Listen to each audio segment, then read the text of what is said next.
I'd like to ask the Council's Chaplain, Reverend Sam Nicholson, to offer prayers.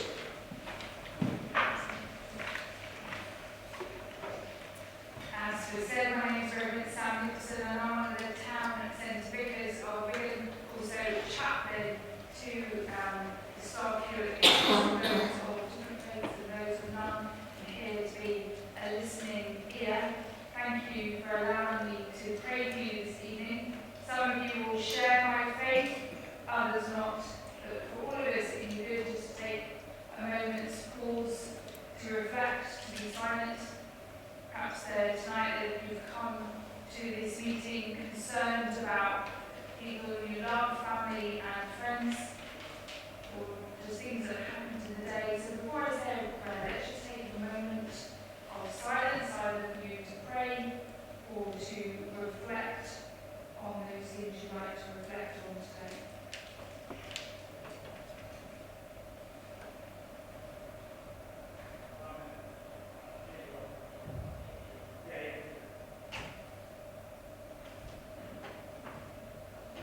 Almighty God, we thank you for those here who serve our borough. May we all work for the good of the communities that we serve.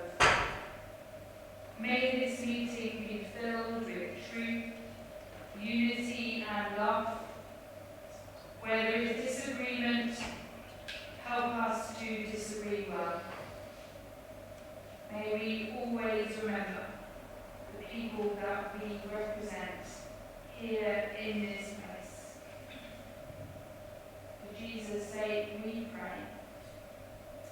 Amen.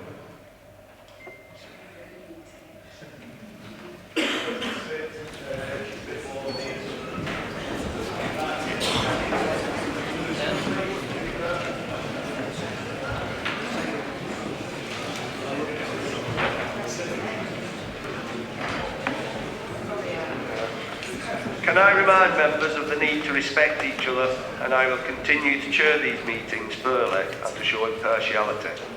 Likewise, members of the public are welcome, but should be aware that should not interrupt the proceedings, as disruption may result in removal from the public gallery.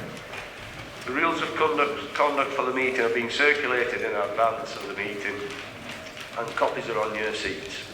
Do we have any apologies for absence? Absence. Councillor Clark, Councillor Hilton, Councillor Eaton, Councillor Hunt, Councillor Marsh, Councillor McLaughlin and Councillor Wales. Are there any further apologies? Councillor Talbot. Thank you.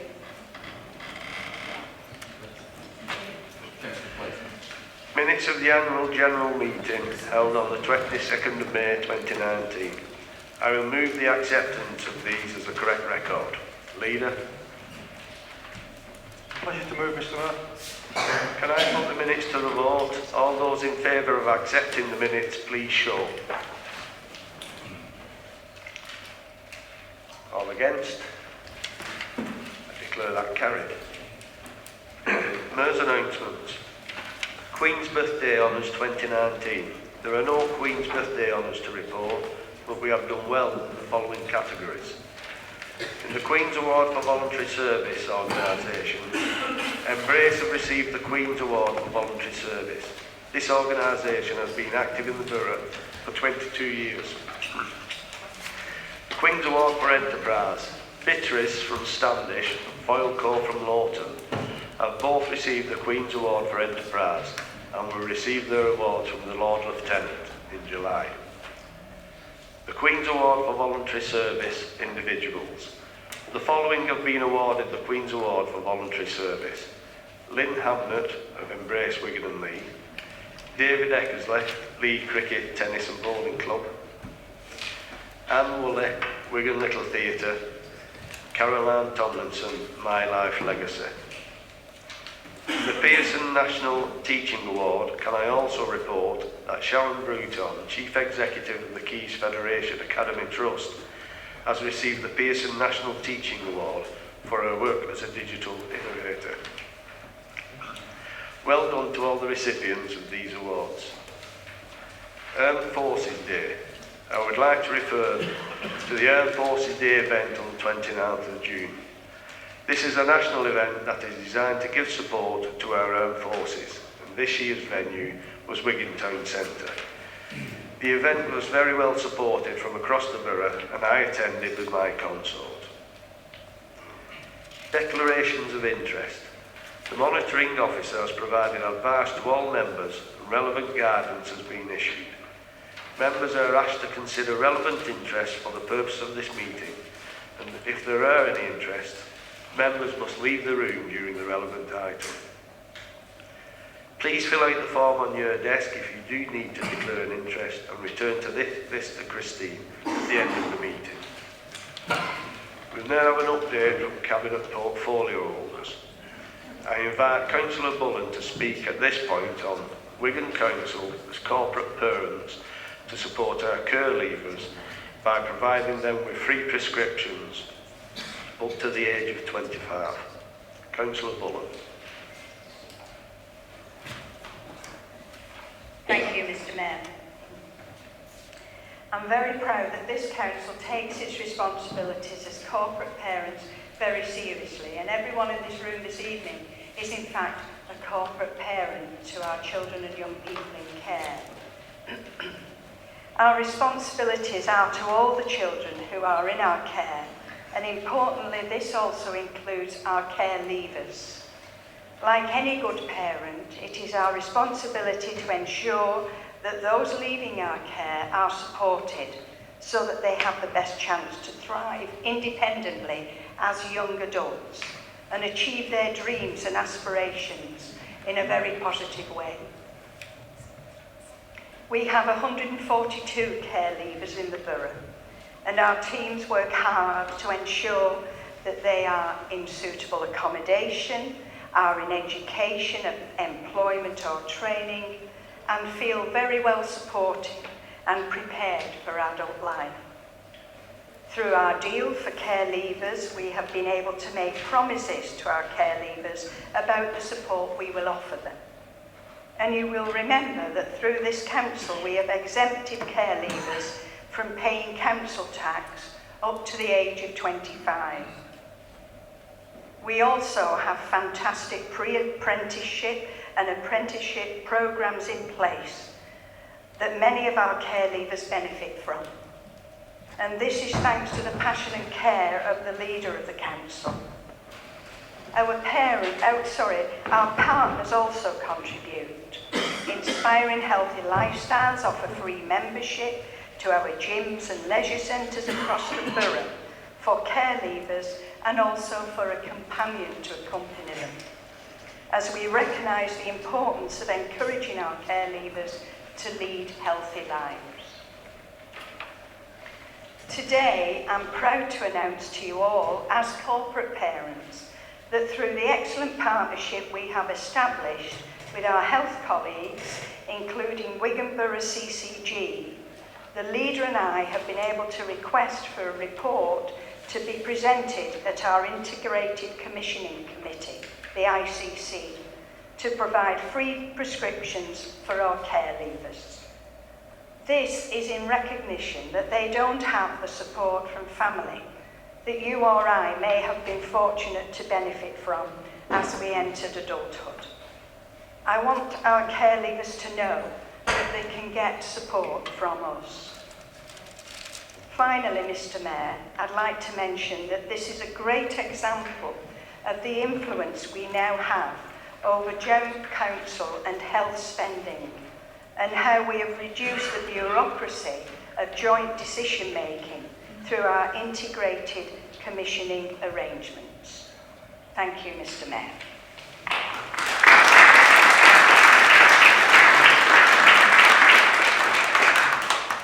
Constitutional issues. Change to political balance. The revised political balance of the council has changed since the last meeting due to Makefield Independent Group increasing by one member. This has little effect on the committee places, and as such it is intended that the committee places remain the same. Is this revised political balance moved? Please to move, Mr. Mayor. Is this seconded? Please to second, Mr. Mayor. Deputy Leader, do you wish to speak now or reserve your right to speak later in the debate? Do any other members wish to contribute?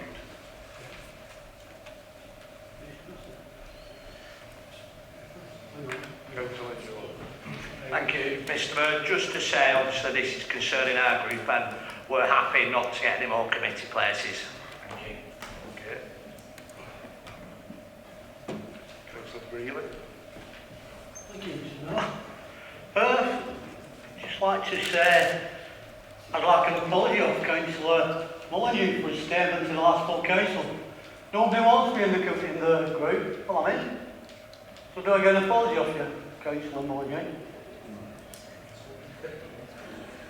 Please don't stick to the I hope, Mr. Mullineaux, if he starts taking the absolute Michael out of me and insulting me. Sorry. And he insulted me, I'm not for it. I hope you pull him up on that, even though he... Yes, but we could stick to the constitutional issue. Yeah, well, it's constitutional, isn't it? Anyway, I've joined the group. Oh. No one else to speak? Deputy Leader? No. Leader, do you wish to sum up? All those in favour of accepting the recommendation as set out in the report? All those against? That motion is carried. Review of council meetings. Following the discussion of this item at meetings of the Councillor Services Group on 13th of June and the Cabinet on 4th of July 2019, members are asked to consider the change to future council meetings as set out below. 1. To move the current November meeting to 4th of December 2019 and cancel the January 2020 meeting. And 2. Remove the January meeting from the municipal calendar for future years. Are the changes to the dates of future council meetings agreed? Pleasure to move, Mr. Mayor. Is this seconded? Thank you, Mr. Mayor. Deputy Leader, do you wish to speak now or reserve your right to speak later in the debate? Do any other members wish to contribute? Councillor Jones.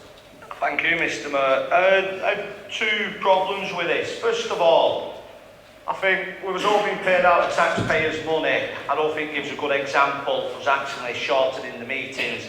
What we're basically saying is we're going to do less work for the money we're paid. Also, I think if anything really, we should be meeting monthly. This council, we're the biggest decision makers in Wigan. Should we only be meeting 6 times a year? Doubt my objection will change how this will be voted on, but that's my position. The second one, I'm a little bit torn on the mobile phones. Personally, I don't need a council mobile phone, but I think it's got to be one rule for everybody. It's not fair for me to keep my mobile phone and for you to keep it, as new councillors like Councillor Wilkinson don't get a mobile phone. All councillors have got to be treated equally. I know you can have a £7 a month allowance, but I guess they would argue that it's considerably less than what my council phone. Interrupt you there. I think we're only just discussing the change of the dates on the... Oh, does it not all come as one? No. Oh, I apologise for that. I thought we were speaking on all the items on that. My apologies. That's why I'm going to have to repeat myself now, aren't I? All right. Sorry about that. Councillor Winstanley? Yes, thank you very much, Mr. Mayor. I'm not proposing that we do meet monthly, by the way. Much as I like to see it as a collective, I don't really want to see every month. We have discussed this at the Constitutional Working Group, and I know we've had a bit of debate about it, and I have expressed some reservations about this. I can totally see why we want to change the January meeting, especially in terms of getting papers ready and getting everything to go out in terms of over that Christmas period. So I totally understand that. I also therefore see the need then to move the November one back to the beginning of December, which makes perfect sense.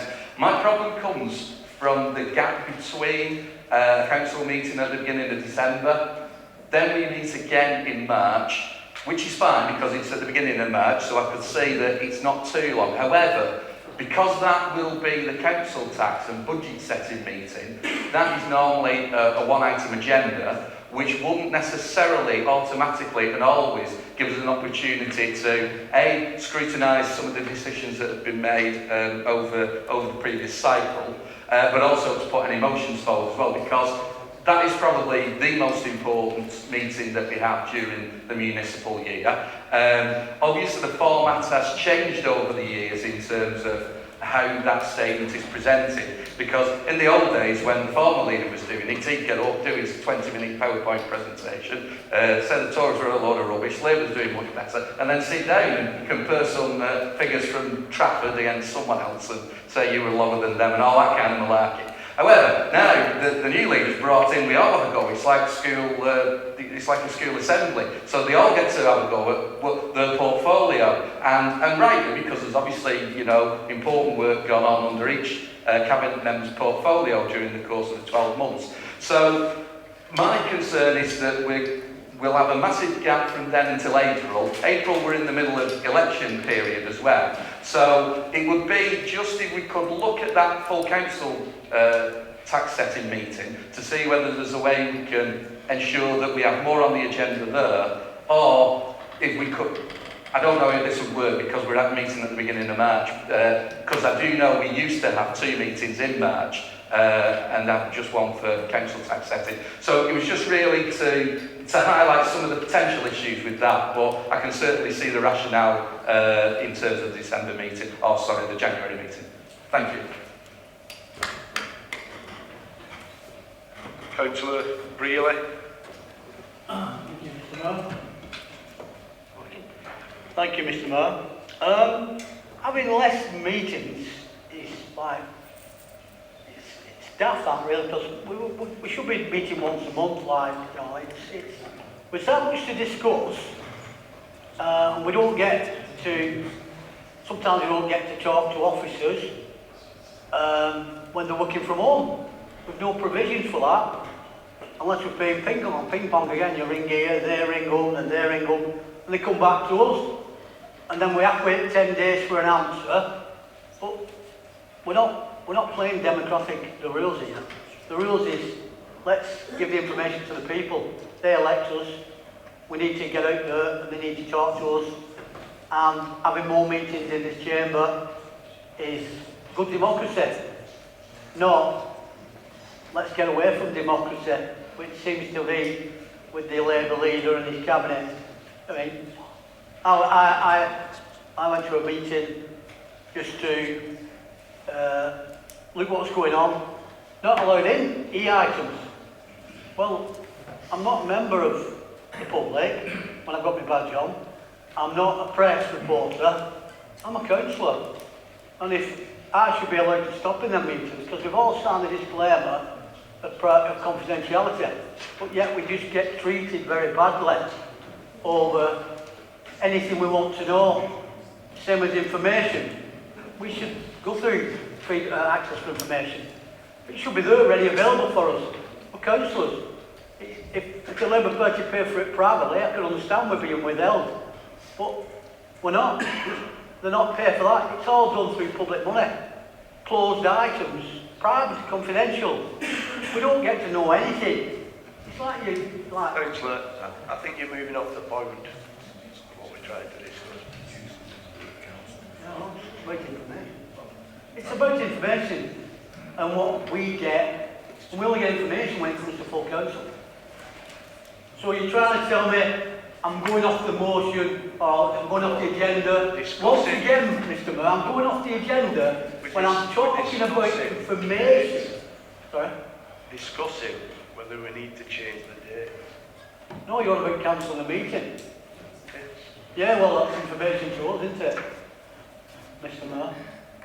So what are you doing? Are you telling me to sit down because I can't talk about getting information because we're cancelling out a meeting? What am I doing? So the point you're making is by having less meetings, you have less information. Yes. Yeah. Right. And we're being phased out with employees working from home. We don't know contact with them. We're being phased out. 10 days to answer a question. Phased out.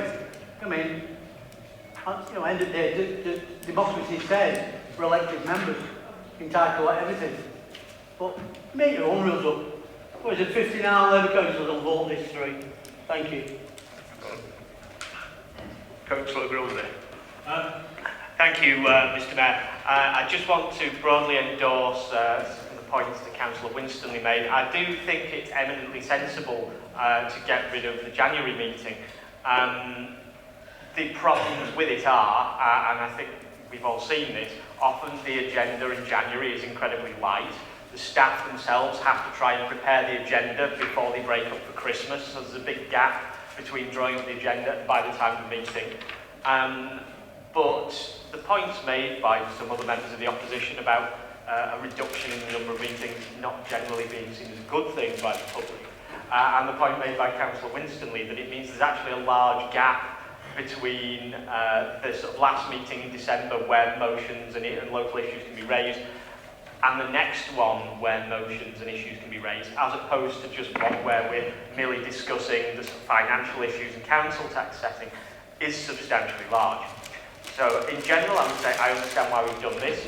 I accept the principle of getting rid of the January meeting, but I think it perhaps should be done in a way of restructuring the sort of main council meeting timetable through the year, because it's not the only meeting that is a bit of a waste of time. I'm sure many of us remember oftentimes there has been a council meeting sort of like a few days before the local elections where there's very little on the agenda, everyone's trying to get off. Obviously, it's going to change quite radically because who knows who's going to be elected, and then we have to have the main meeting for when all the new people are there very shortly after those elections.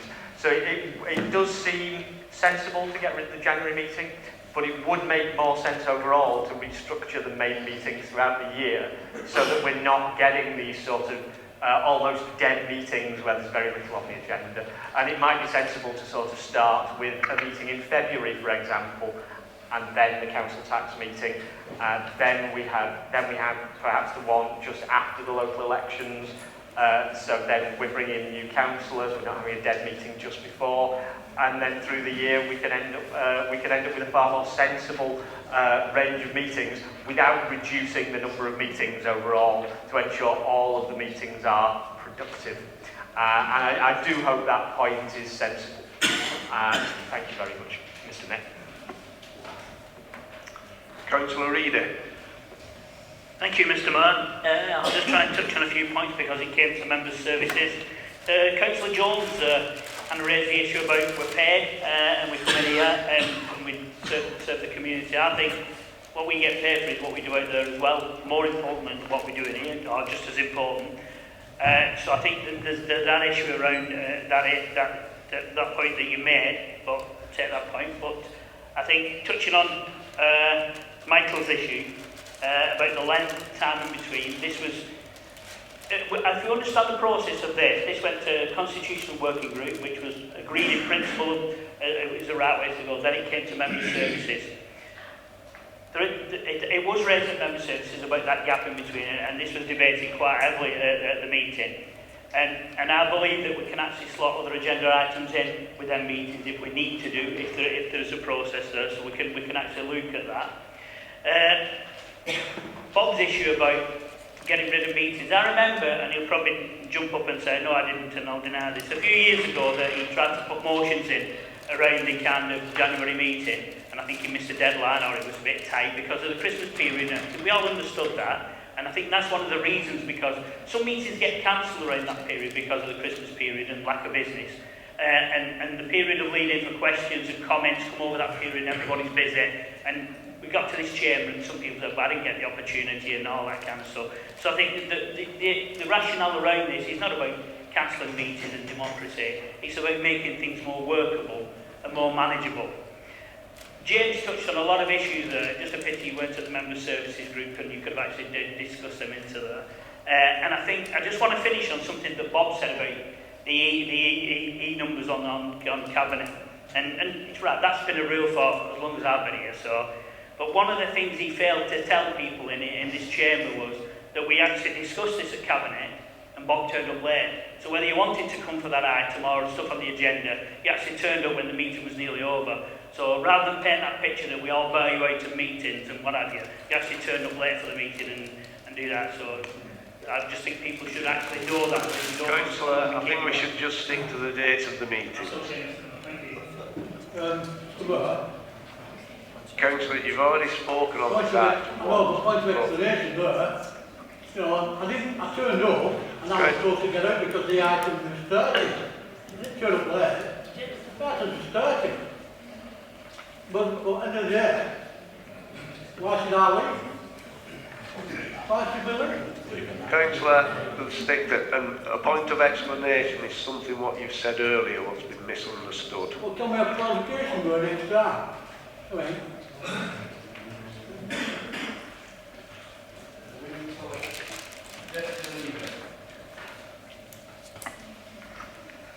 Thank you, Mr. Mayor. The issue is about the January meeting, and I accept a lot of the things that Councillor Winston has outlined.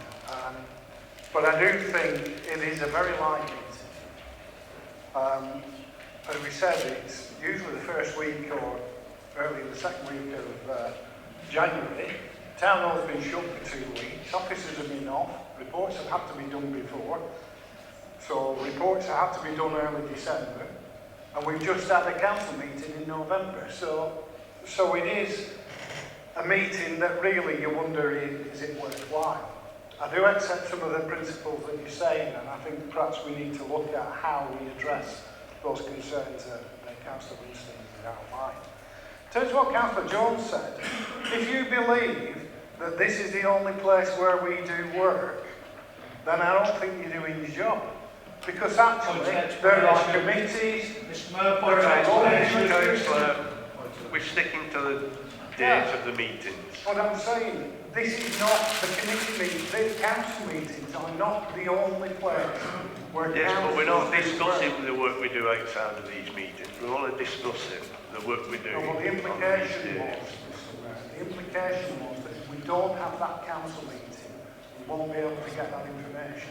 And what I was pointing out is even without that council meeting, there are still plenty of opportunities to get the information, holding scrutiny and member seminars and all the other things around that we have around the running of this council. There are far opportunities. So I think we should approve this recommendation, but look and see whether there are any issues around the issues that Councillor Winston and Councillor Grundy brought up that we might need to address as part of that.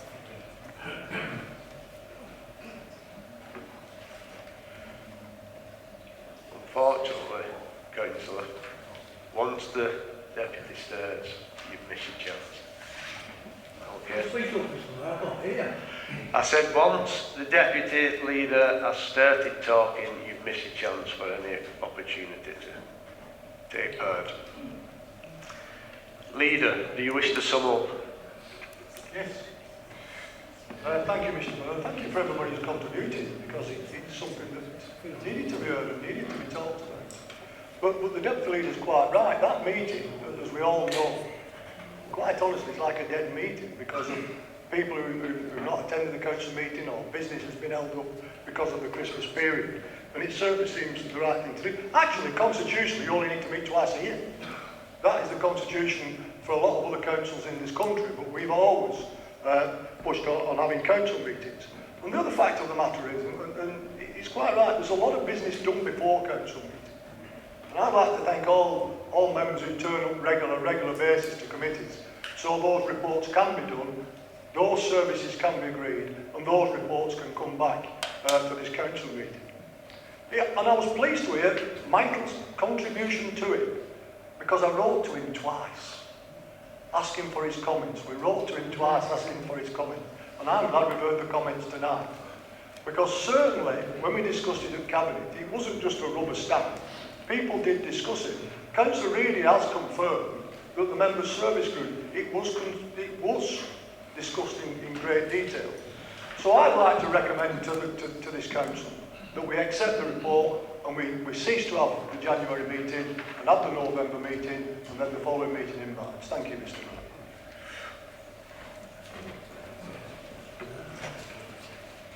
All those in favour of accepting the recommendation as set out in the report,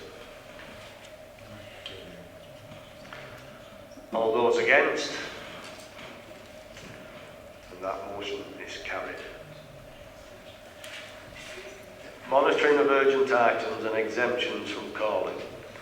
Members are requested to note the key decisions or press excluded items that have been taken as urgent items and those that have been made exempt from calling since the last report to Council. These decisions are included on pages 42 to 45 of your agenda. Members are requested to note these decisions. Members may wish to speak at this, but there will be no vote. No, shall we move on?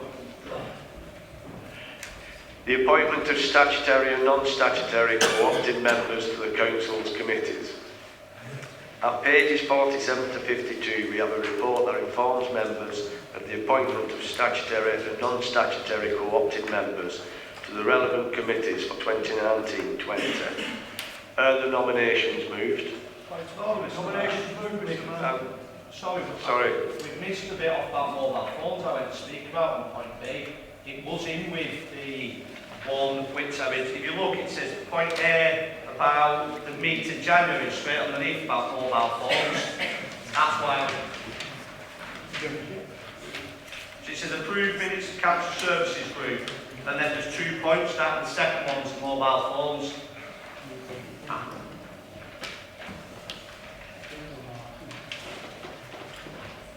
I'm just taking out that.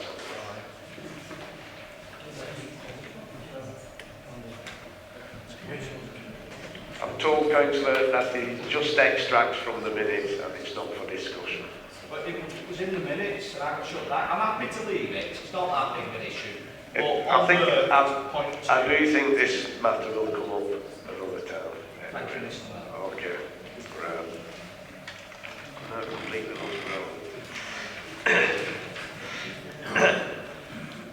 we was up to are the nominations moved.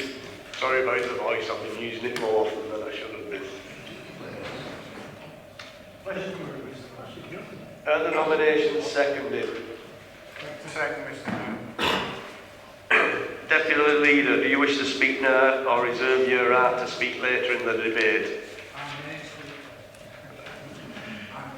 Do any other members wish to contribute? No? Can I move straight on to the vote? All those in favour of accepting the nominations as set out in the report? All those against? That motion is carried. Local authority governors. The Council is requested to approve the nominations for the appointment of school governors, as set out on page 56 of the Council agenda. Are the nominations moved? Move, Mr. Mayor. Are the nominations seconded? Second, Mr. Mayor. Deputy Leader, do you wish to speak now or reserve your right to speak later in the debate? Do any other members wish to contribute? No. Shall I move straight on to the vote? All those in favour of accepting the nominations as set out in the report?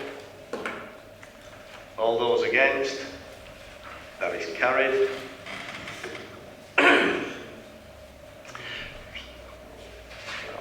Review of AGMA Constitution. The Council is requested to note the amendments to the AGMA Constitution following a review of the GMCA Monitoring Officer.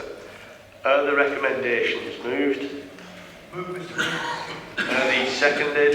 Second, Mr. Mayor. Deputy Leader, do you wish to speak now? Do any other members wish to contribute? I'll move straight to the vote. All those in favour of accepting the recommendations? All those against? That is carried. Policy and budget framework items. Provisional outturn 2018-19. At pages 105 to 130, we have a report that informs members of the summary of the outturn position for the the 2018-19 financial year, together with an update on the delivery of savings. The report was considered by Cabinet on the 4th of July. I invite the leader to move the recommendation. Pleasure to move, Mr. Mayor. Is there a recommendation seconded? Mr. Mayor. Deputy Leader, do you wish to speak now? Yes. Do any other members wish to contribute? Can I move straight to the vote? All those in favour of accepting the recommendation as set out in the report?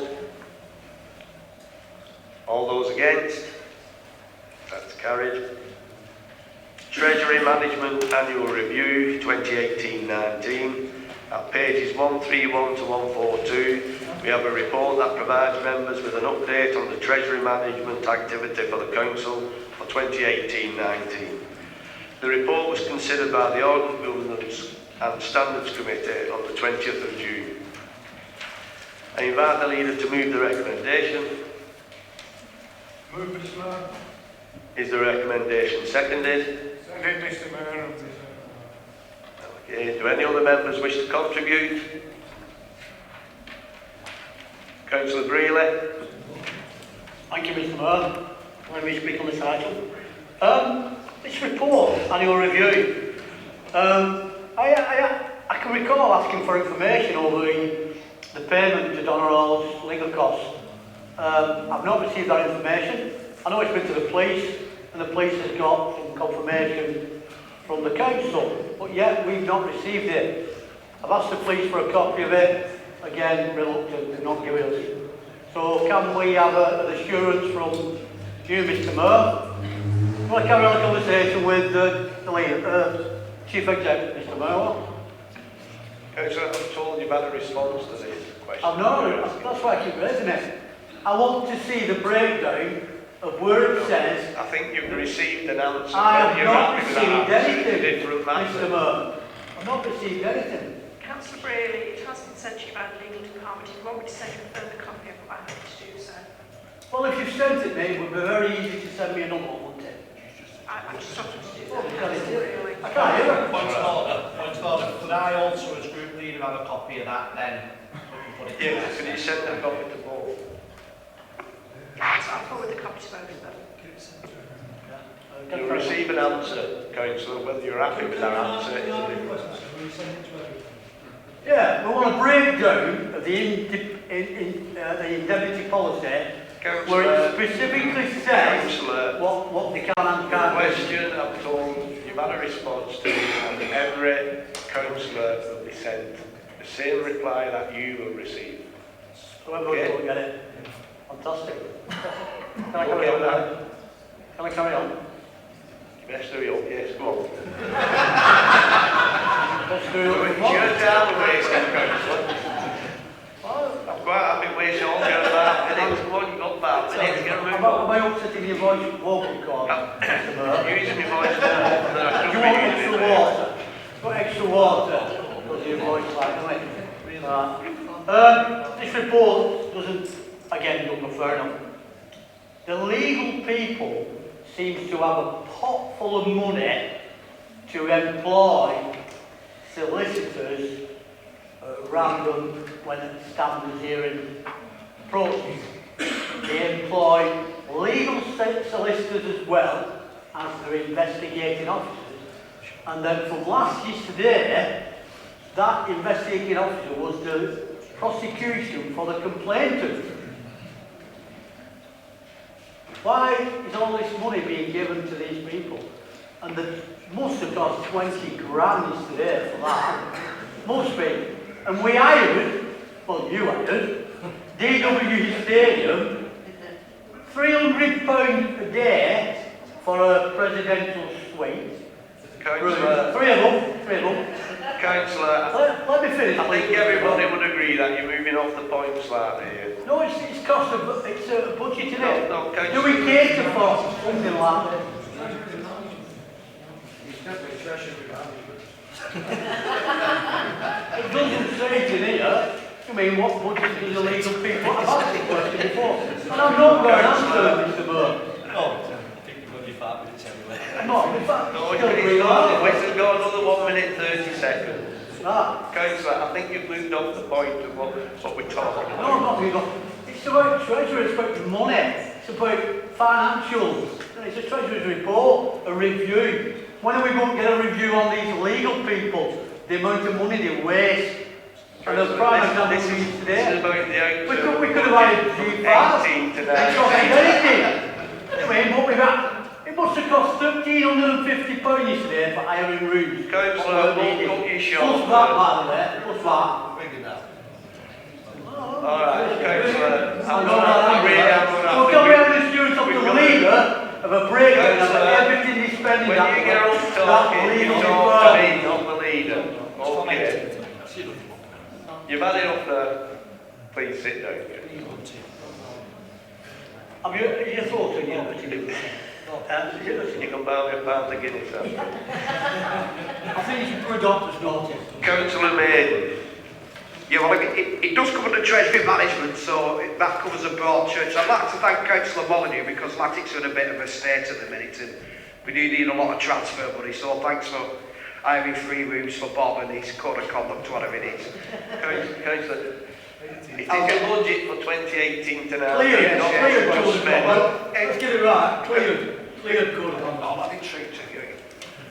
Well, the budget does include hiring the DW stadium. I don't know if I'm being a bit specific there, but it is a cost and it's coming to this Treasury Management. Councillor, We're discussing Treasury the Management. outturn From the 18 to 19, not from 19 onwards, what you're talking about now. Right, well, we want a breakdown of the costs and we keep asking for these costs and we don't get them.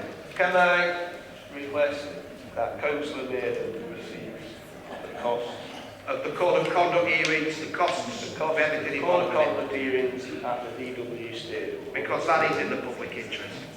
Thank you. Well, you go get that information, okay. Thank you. Right, thank you very much.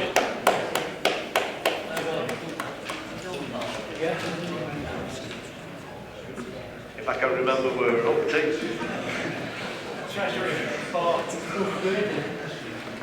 No one else? Can we move straight to the vote? Or do you wish to support? No. Hang on. Councillor Cunliffe has the opportunity first. Just so you can say, we haven't heard anything about Treasury Management in 1819, so there's nothing really to answer, but I'm sure the leader will have a point, but certainly there's a difference. People need to understand what Treasury Management is. Leader. Thank you, Mr. Mayor. I'm pleasure moving the report, which is the report about Treasury Management. I'm not quite sure what that was about, but I certainly appreciate the work that's gone in on this. Another successful report. I'd like to thank all the staff and everybody who's been involved in this, because it certainly is a good report. One that shows the strength of what this authority is about, despite the financial cuts that we have to take. So thank you for everybody involved. Thank you, Mr. Mayor. Could have saved 20 grand yesterday. Councillor, you've had your 4 minutes. No, I'll put you a minute on. That's what friends Right, all those in favour of accepting the recommendations set out in the report? All those against? That is carried. The King's Fund, a citizen-led approach to health and care. This item was deferred and will be considered at the council meeting to be held on the 11th of September 2019.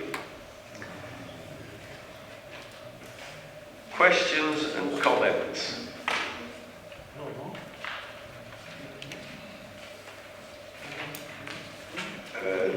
Councillor Winston who wishes to make the following comment.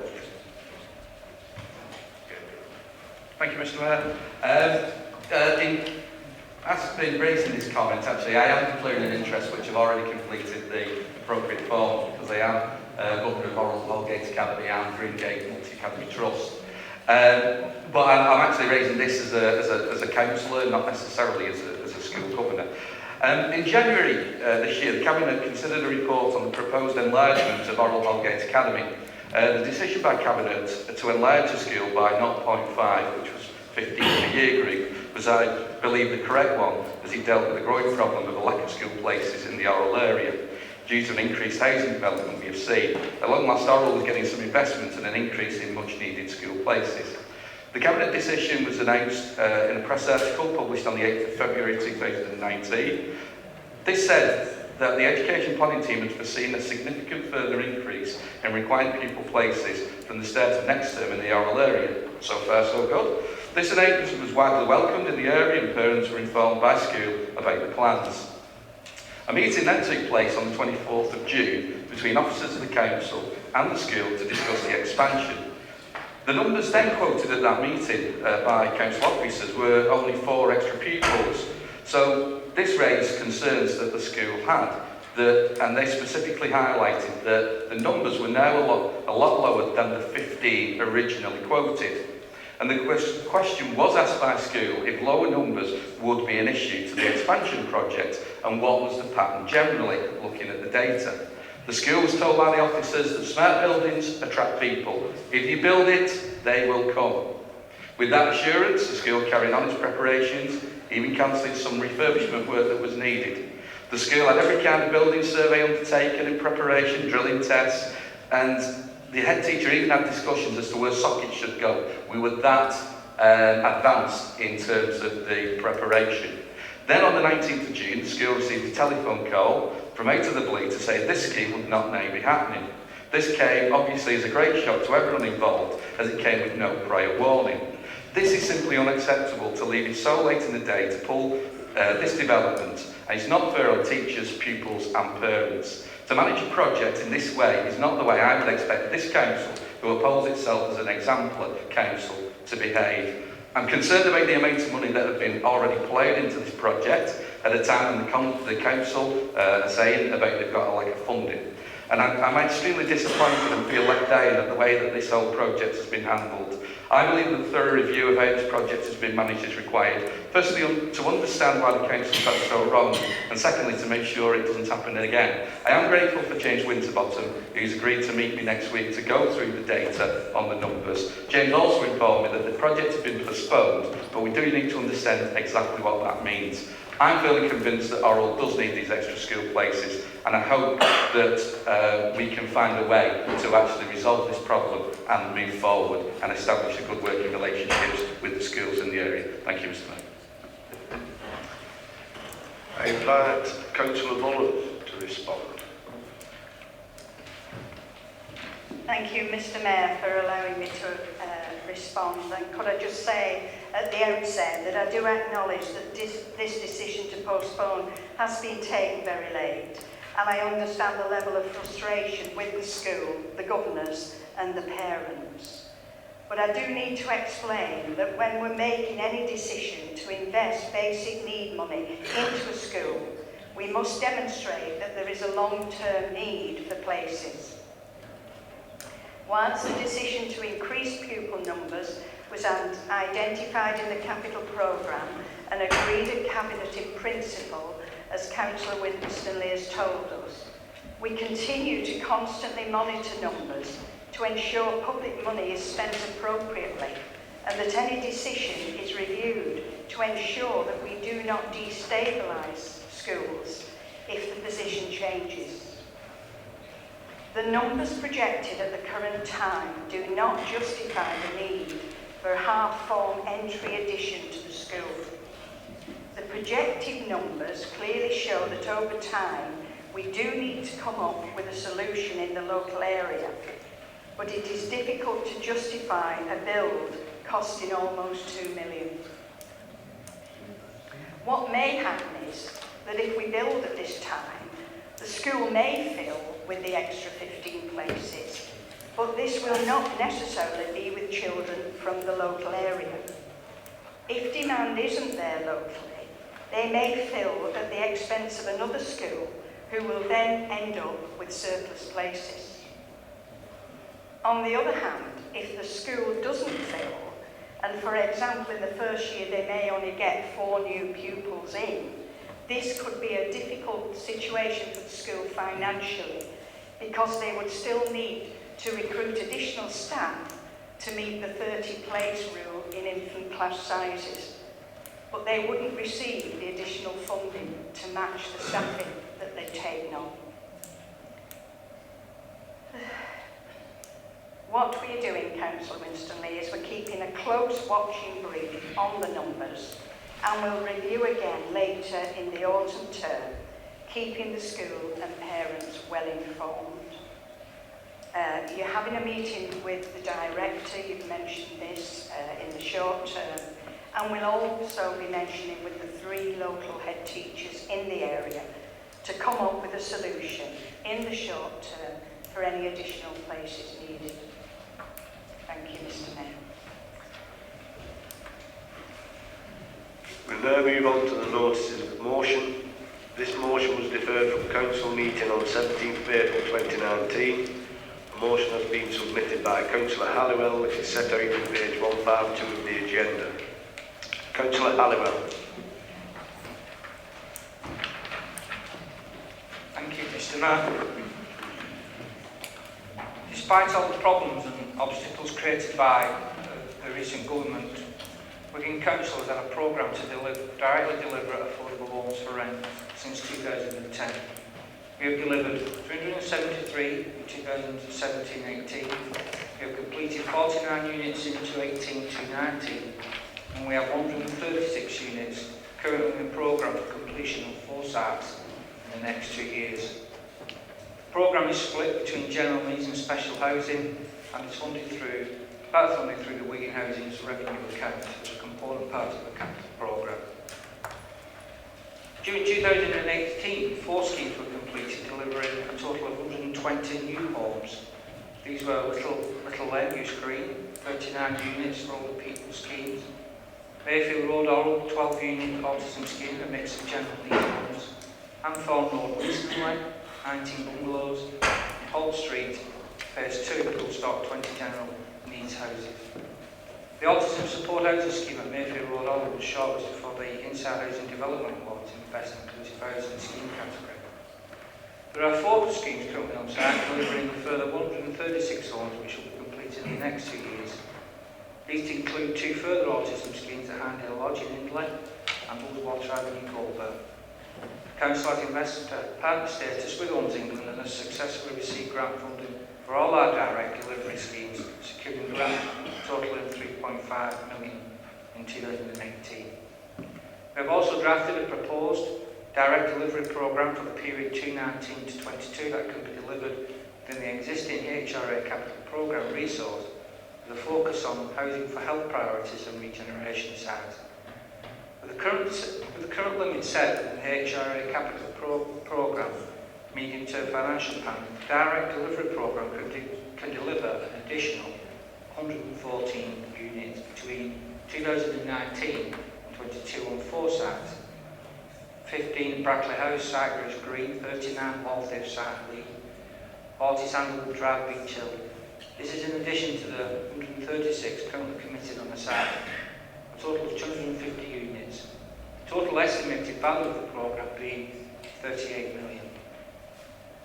Well, Mr. Mayor, for years the government have ignored our calls to lift the cap from the HRA or explore the avenues of funding that we could build more council houses, and at long last it seems, or it appears, they have finally listening to us. Selton Government announced in November 2018 budget that it lifted the HRA borrowing cap, enabling local authorities to raise extra borrowing to build more affordable housing. Mr. Mayor, this Labour Government is delivering for the people of this borough and is in the process of analysing the implications of this opportunity presented to us with a view to developing an announced direct delivery programme. And I ask the Council to support the motion and the work that we're doing. Thank you, Mr. Mayor. Is this motion seconded? Councillor Wogg, do you wish to speak now on the motion or reserve your right? Actually, I'll reserve. Do any members wish to speak on the motion? I have Councillor Grundy. Thank you, Mr. Mayor. The Conservative Group will be supporting this motion. For a long time, I think a number of members will have heard me and some of my other colleagues argue strongly for the importance of affordable housing. Indeed, as Councillor O'Brien will remember, we had a thoroughgoing debate on this at the last Places Scrutiny Committee. It is important that we have affordable housing. It is important that we have social housing. My own mother grew up on the Kings Avenue Council estate in Lowton. And before that, I'm afraid my grandmother and grandfather, who worked respectively at the Colborne Building and at BICC respectively, were going around and around in various private rented properties before they were able to get a social property. That is something that is happening to a lot of young families today. I do say we haven't proposed an amendment on this. We thought the motion was fine as it is. It is important that we hold builders to account when they are building the social housing component of new estates. Too often, and I think we've all seen this all across the borough, you get a new housing estate which is all these very large, nice houses, and then in the corner of that estate we allow the builder to provide 25% affordable housing by just building some block of flats. Well, unfortunately, that's not adequate. We need to ensure we have a wider range of social housing provision when new estates are built. That includes more affordable family homes for young families, and it also includes more bungalows for older people, because oftentimes now we're finding that older people, the family have moved out of the house, they're in a 2 or 3 bedroom property, they want to move down to a bungalow, a flat isn't suitable for them because they're on a Zimmer frame, something like that. And they are basically, they're desperate to move down to somewhere like a bungalow, and we don't have enough of them. Certainly, I welcome the point that he made about the development of bungalows on Ullswater Street in Goulburn. I have to mention them in the Places Committee. We've certainly been paying close interest to that in Lowth East. We think there should be more of that. I broadly welcome the strategy that the council has taken so far. Like I say, we do need to ensure there's greater variety in the type of social housing to ensure that it more closely fits need, but we will be supporting this motion. Thank you very much, Mr. Mayor. Councillor Merritt. I fully support Councillor Howell's motion to invest in building for affordable housing for rent in the borough. Those who work in housing understand decent housing underpins the capacity to improve people's lives.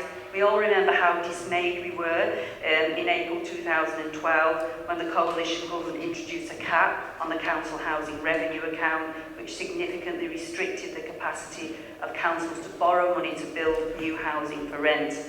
The intervening years have seen a reduction in the number of affordable houses to rent and a massive rise in house prices, resulting in an escalation in privately rented accommodation, higher rents, poorer housing conditions and even homelessness.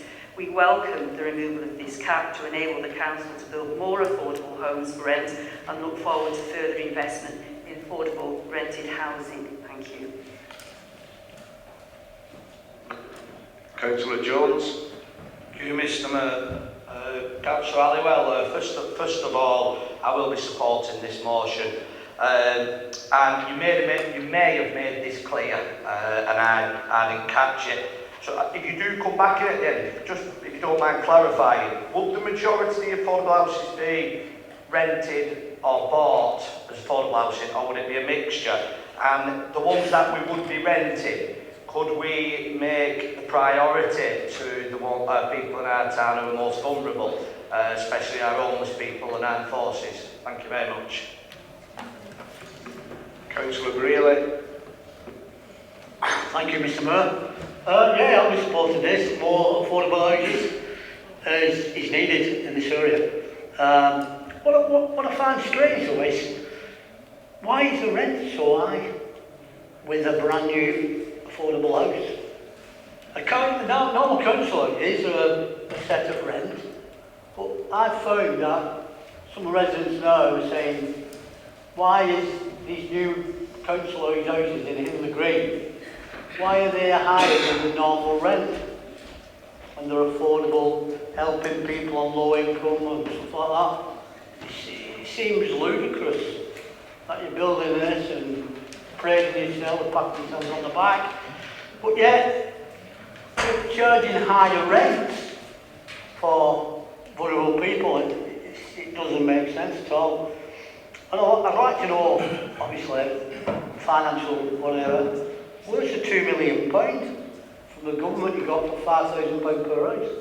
What have you spent that on, Councillor Halliwell? I'd be interested to know.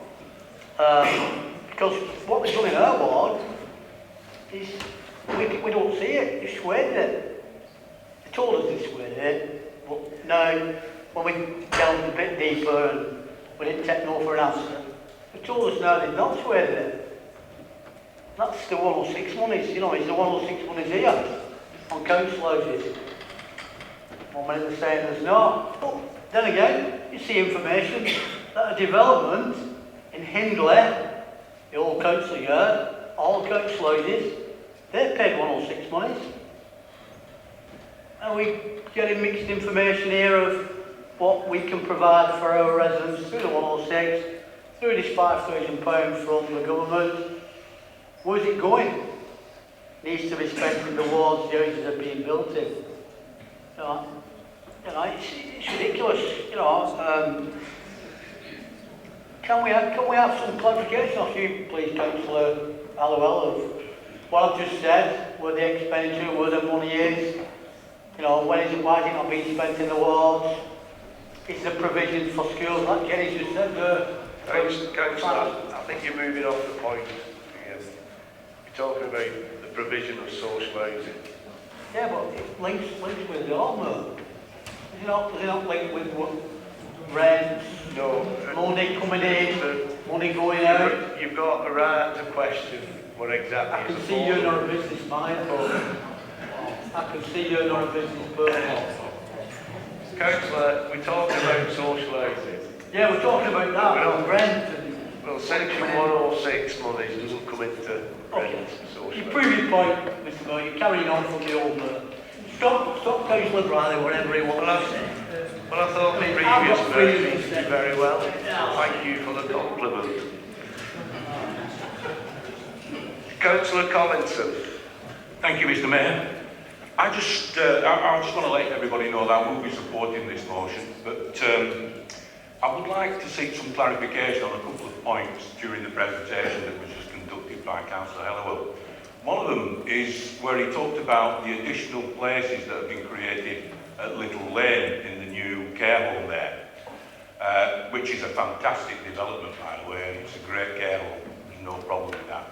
But from my understanding, all those people that are now living in the Little Lane development and care home were actually transferred from Brackley House, which has been closed. So those can't really count as new places, can they? That's just one point. The second point is regarding the affordable homes issue. We've had a huge development take place in Bryn. 147 houses are being built in the first phase, and the requirement to build affordable homes in that development has been waived by this council. I'd like to know why. Thank you, Mr. Mayor. Councillor Maiden. Thank you, Mr. Mayor. Yeah, Councillor Halliwell, I'd like to know about these council houses, the old council houses in Sandalwood Drive in Halliwell. Now, that was a perfectly fine council estate. The houses what were there are far better. But you and the Cabinet decided you'd knock these down, so it would make it a lot wider for a building company to build even more houses, what are more expensive than the ones that are already there and you're knocking down. I can't understand that, and now look at the people who you've moved out there and blamed it on antisocial behaviour. It's nothing about antisocial behaviour. Your project for building social houses is just lip service. You've knocked perfectly good houses down so a developer can have his way. I would really like an explanation, and so would a lot of people in that ward regarding that. Thank you, Mr. Mayor.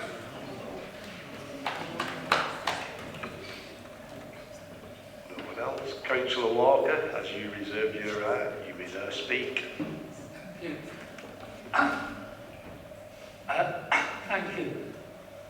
Just want to say to start with that Wigan Council is one of the few councils in Greater Manchester that actually manages to achieve its its affordable housing targets and also its new build targets. Because as we all know, if you don't achieve your targets, then at appeal, you lose the right to turn down housing in unsuitable areas, and this has long been an issue for areas around Greater Manchester. So I think it's worth reminding ourselves that we're one of the few that does achieve that. But I also want to say on the question of affordable housing that perhaps it's interesting, and Councillor Halliwell didn't mention it, and probably the reason why was because we only approved yesterday.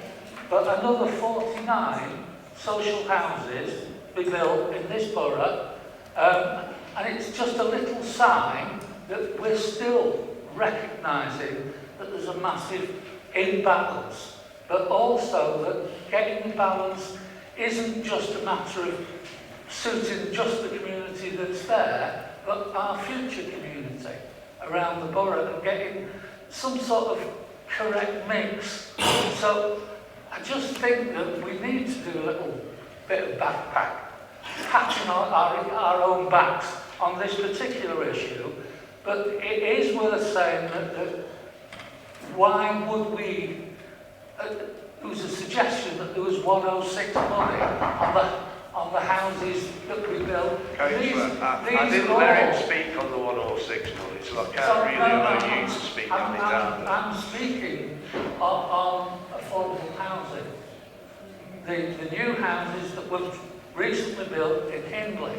And of course, the council houses, so we don't pay ourselves 106 money. You know, and if we did that, it'd just be an administrative nonsense. So please don't get mixed up. But part of the reality is that unfortunately the government does insist when we get certain grants that as part of that deal we have to charge a higher rent than we otherwise would. And that's why you find that quite a lot of our new houses are dearer than the standard rent across the rest of our property. That is not a choice that Wigan Council makes. It's a choice that the government imposes on us if we're going to build those new houses. Thank you.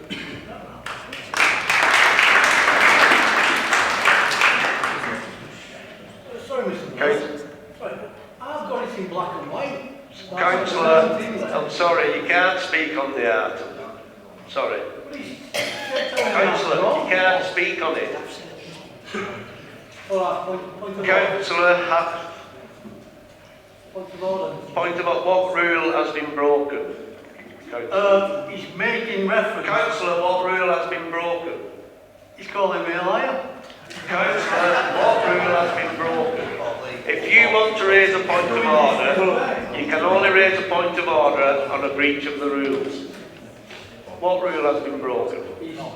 Breach of showing respect. I said I got it in black and white. Councillor, I'm sorry, we're moving on. Councillor Halliwell, I now invite you to sum up on the motion. Thank you, Mr Mayor. I think my colleague Councillor Walker has answered the question on affordable rents and why they're slightly higher. In respect to Councillor Jones, as the motion states, we want to examine this opportunity and see what we can get out of it and what's the best for our communities across the borough.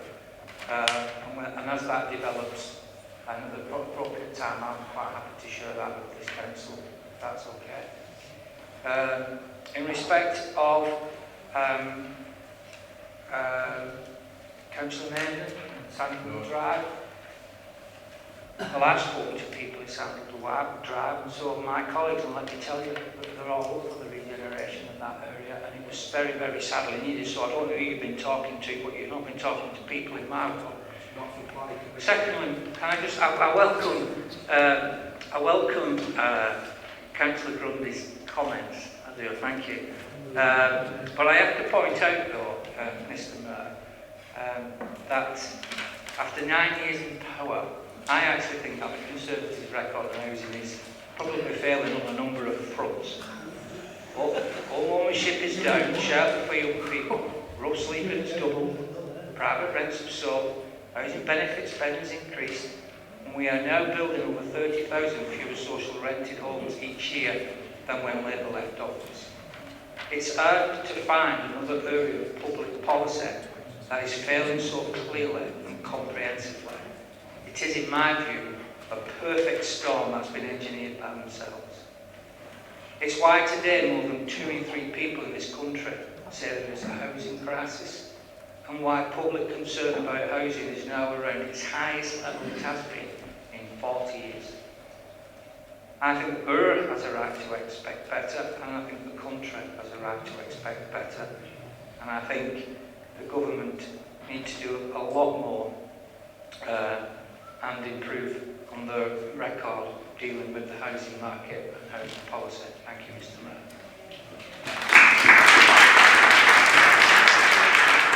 I will now move to the vote on the motion. All those in favour of accepting the motion from Councillor Halliwell? Against? That's carried. A motion has been submitted by the leader, which is set out on page 152 of the agenda. Leader, I believe that you wish to alter your motion at this point.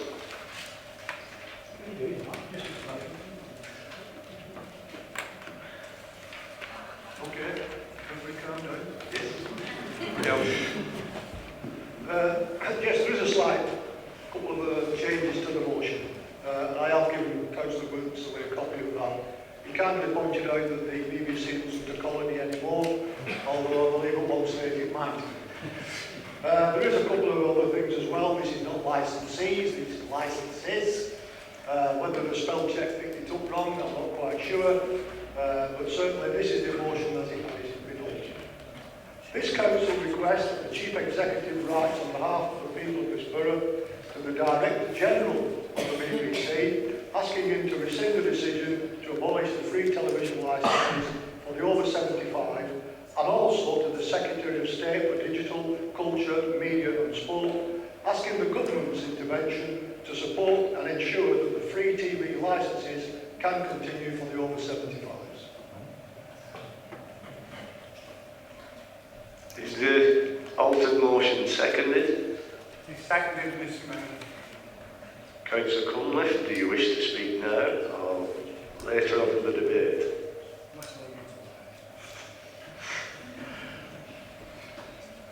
All those in favour of accepting the alteration, we're already voting on whether you're accepting the alteration, not the motion itself. That is carried. Councillor Winstanley, do you want to wish to make an amendment? Mr. Mayor, I'm happy with the amended motion. I thought you were the altered motion. Do any members wish to speak on the leader's altered motion? Oh, sorry.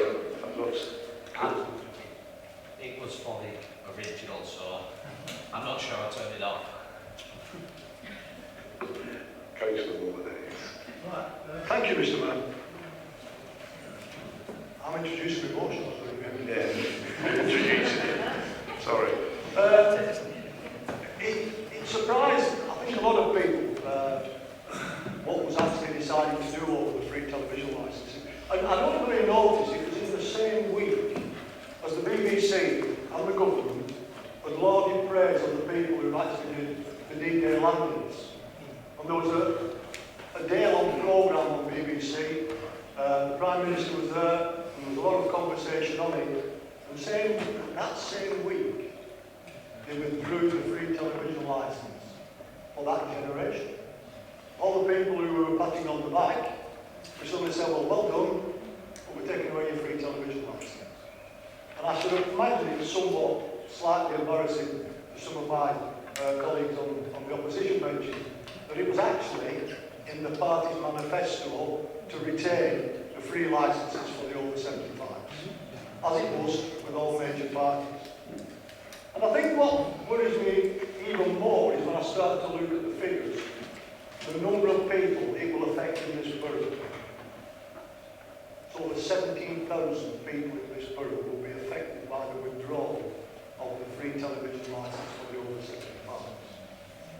Many of whom, their only source of enjoyment, their only source of feeling that they're in part of what's happening in the world is their televisions.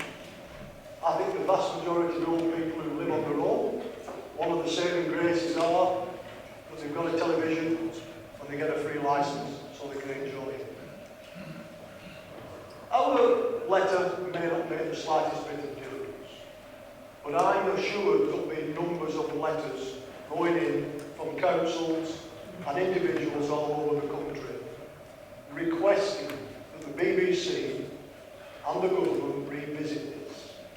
I think it's only fair that what's been in place for a number of years now, what's been committed after a number of general elections by parties across the piece is reinstated. The government actually have the power to do that. But whoever's going to be the new Prime Minister, Michael may have a bigger insight on that than I certainly do. I'm not sure if he's mentioned it at his hustings meetings on any occasion. But when you start to think of the numbers that I have just mentioned, I think it's only right that we as a borough, we as a council, regardless of political affiliation, should stand up and say to the government and the BBC, please, please, please reconsider this position, not just for the people of Wigan, but for the people of this country in general. Thank you, Mr.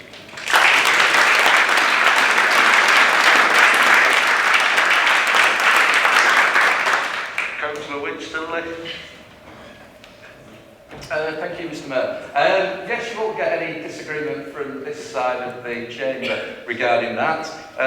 And perhaps we should hold off from writing the letter because I'm sure we'll have a new Chancellor next week that may be undertaking a thorough review of all spending. And I'd be astounded if there isn't some intervention from the government after next week when we get a new Conservative Party leader and Prime Minister. I'm sure Boris will have it at the top of his list when he takes office. But I have to say, it's a sad indictment in this day and age that we actually need a licence fee. What we should actually be arguing for is getting rid of the BBC charter, opening up the BBC to advertisements, let's make it a subscription service, and let's do away with it. It's an absolute scandal that in this day and age, if I have a television that can't receive the BBC, I have to pay a TV licence fee to subsidise Gary Lineker on his £1.7 million or whatever it is. I'm sure Saturday nights will be a lot better with his interventions and telling me what I've already seen on television. And it doesn't just stop at there. We've got executives, we've got high-paid, so-called entertainers. Let's really give them the deal. Perhaps our chief executive could actually intervene with the BBC and show them actually how they can balance the budget and make a real difference.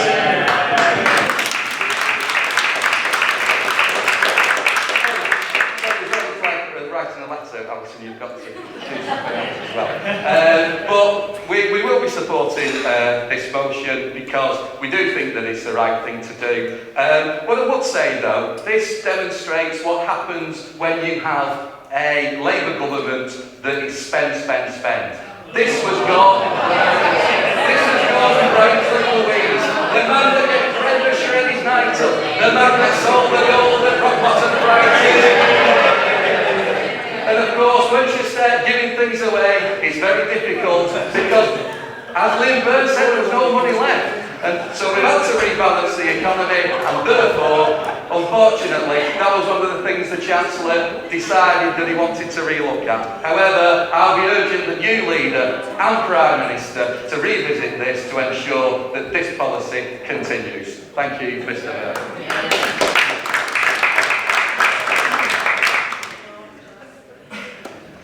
Off the point of it there, but I'm enjoying it so much. Councillor Grundy.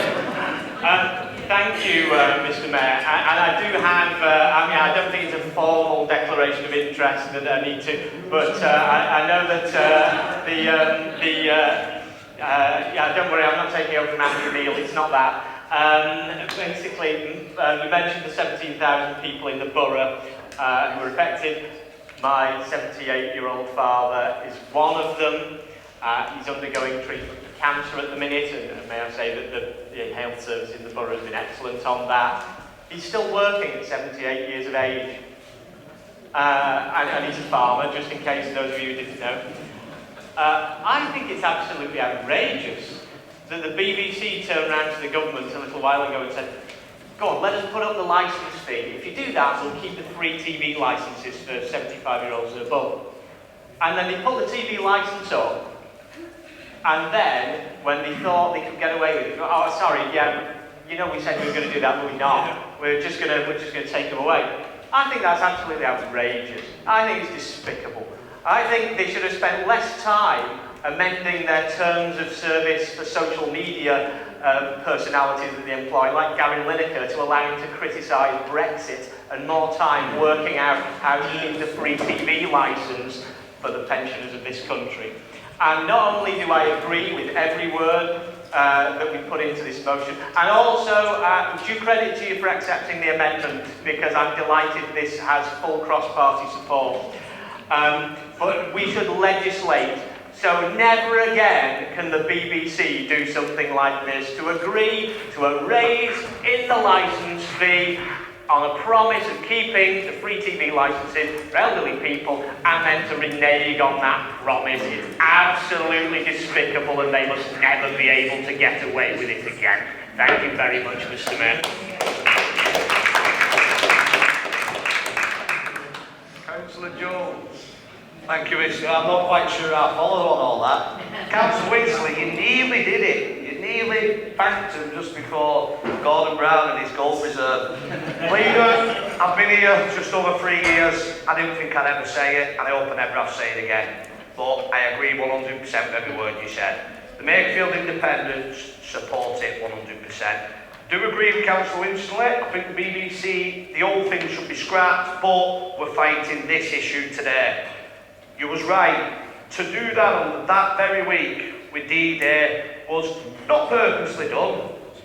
It shows the lack of interest, the distastefulness what was there. So once again, we support you, and well done, Leader. Thank you very much. Councillor Davis. Thank you, Mr. Mayor. I was going to mention this actually if we was going to have a couple of objections, but it seems like everybody is going to support this motion. So I'm just going to mention this anyway. There are over 3.7 million over 75s in this country. Of those, 470,000 aged 90 and over, 110,000 over 95, and nearly 12,000 over 100 years old. So, thank you very much to the opposition in supporting our leader's motion. So I urge all the members of this council, whichever party you are in, to support our leader's motion tonight. Not only will you be supporting the motion, but everyone will be supporting your elderly residents in your wards. So let's all support our residents out there. Thank you very much.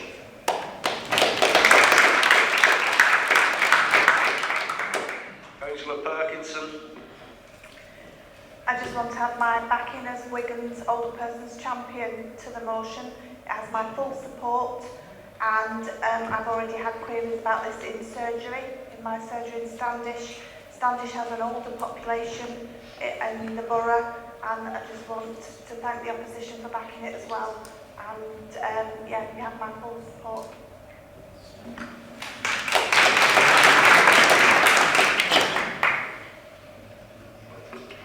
Councillor Cunliffe, as you reserve your right to speak as seconder, I now invite you to speak on the motion. Thank you, Mr. Mayor. I'm glad that we seem to be getting some kind of unanimous support, although I do think there was a bit of outrageous hypocrisy from the Conservatives. And this is around the fact that, I mean, firstly, Councillor Grundy, we didn't accept the amendment. Councillor Molyneux moved an altered motion, which Councillor Winstanley accepted and withdrew his amendment. So we're not talking about Councillor Winstanley's amendment. First of all, clearly, on the Conservative side, they want to clearly attack the BBC. The BBC is respected worldwide, and whilst I may have several problems with it, and issues with it, generally it is high-class broadcasting and entertainment that's trusted throughout the world.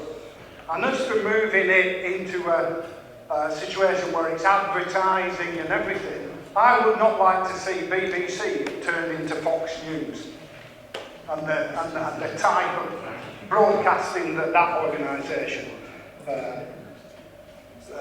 carries out. So let's go back to when this was introduced by a Labour government, recognising the contribution that older people have made to this country, and over 75s particularly, and the fact that healthy life expectancy in many areas, and certainly here, is 60, and in some areas even less, so that people have long-term health problems in their older age. And as the leader said, for many, many people, this free licence, the television, is their only contact with the outside world. It keeps them entertained. The other issue is to remember, if free licences are removed from the over 75s, many people in care homes are over 75. There is a communal room with a television, the licence of which is paid for by the home. If people have a television in their own room, they have to buy a TV licence. And if they're over 75, that will mean they all have to buy TV licences. So there's those issues. So when the Labour government brought it in 2015, George Osborne decided to try and shift part of the responsibility to the BBC. And so the BBC will be responsible for it. So the cost this year to the BBC in maintaining free licences will be £754 million. Now, they talk about Gary Lineker's salary. If every employee in the BBC who was paid over 150,000 was then limited to 150,000 cap, it would achieve £25 million of savings. The cost of the free TV licence is £754 million. Can we afford it? Well, Michael's there supporting his new leader, whoever it is, whether it's Boris or Jeremy Hunt. I think, you know, he talks about spending. I think they've both promised spending in about 40 to 60 billion pounds of additional public spending. So it's fine to give tax cuts to the very rich. It's good they have the money to reduce corporation tax, which really is, you know, we've got one of the lowest corporation tax.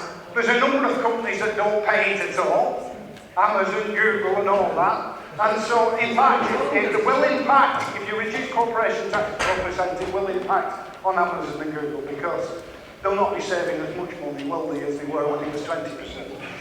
But I actually think, in terms of spending, if you can't afford a government to give free licences to over 75s who contributed to this country and whose only company and entertainment during the days of TV, yet you can throw money at all the other things that the spending commitments that the future Prime Minister, whoever it is making, that's absolutely ridiculous. So I think, yes, would the Chief Exec should write to the Director General of the BBC, asking them to rescind that, but also I think this government should be introducing some help and support to the BBC to ensure that this continues. And actually the government should have kept up this commitment to free licences and not passed it over to the BBC. It's just a matter of passing blame, and this council should applaud it, and I'm glad everybody is.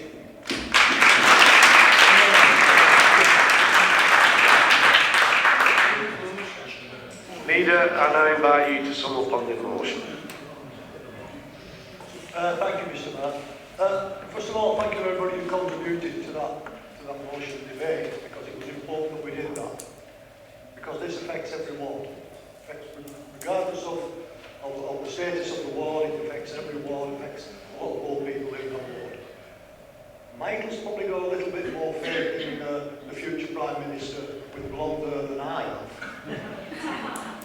Because on the same week as this happened, he talked about reducing the tax for the rich. The same week. Didn't even let the dust settle. And I think personally, the government need to be brought to account on this. They're abrogating their responsibility if they don't.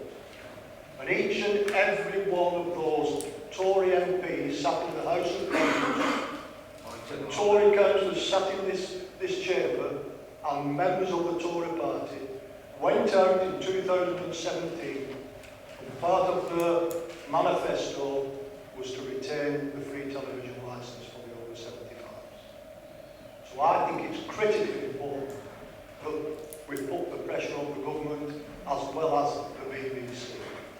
It's quite wrong that this has happened, and it happened at the wrong time in terms of telling people, thank you for what you did 75 years ago, but now you're over 75, we'll take away the free television licence. Mr Mayor, thanks to everybody in this chamber who's going to support this, and if anybody's brave enough to oppose it, please let us know very clearly.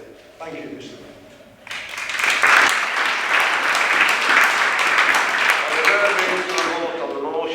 All those in favour of accepting the motion from the leader? All those against? It's carried.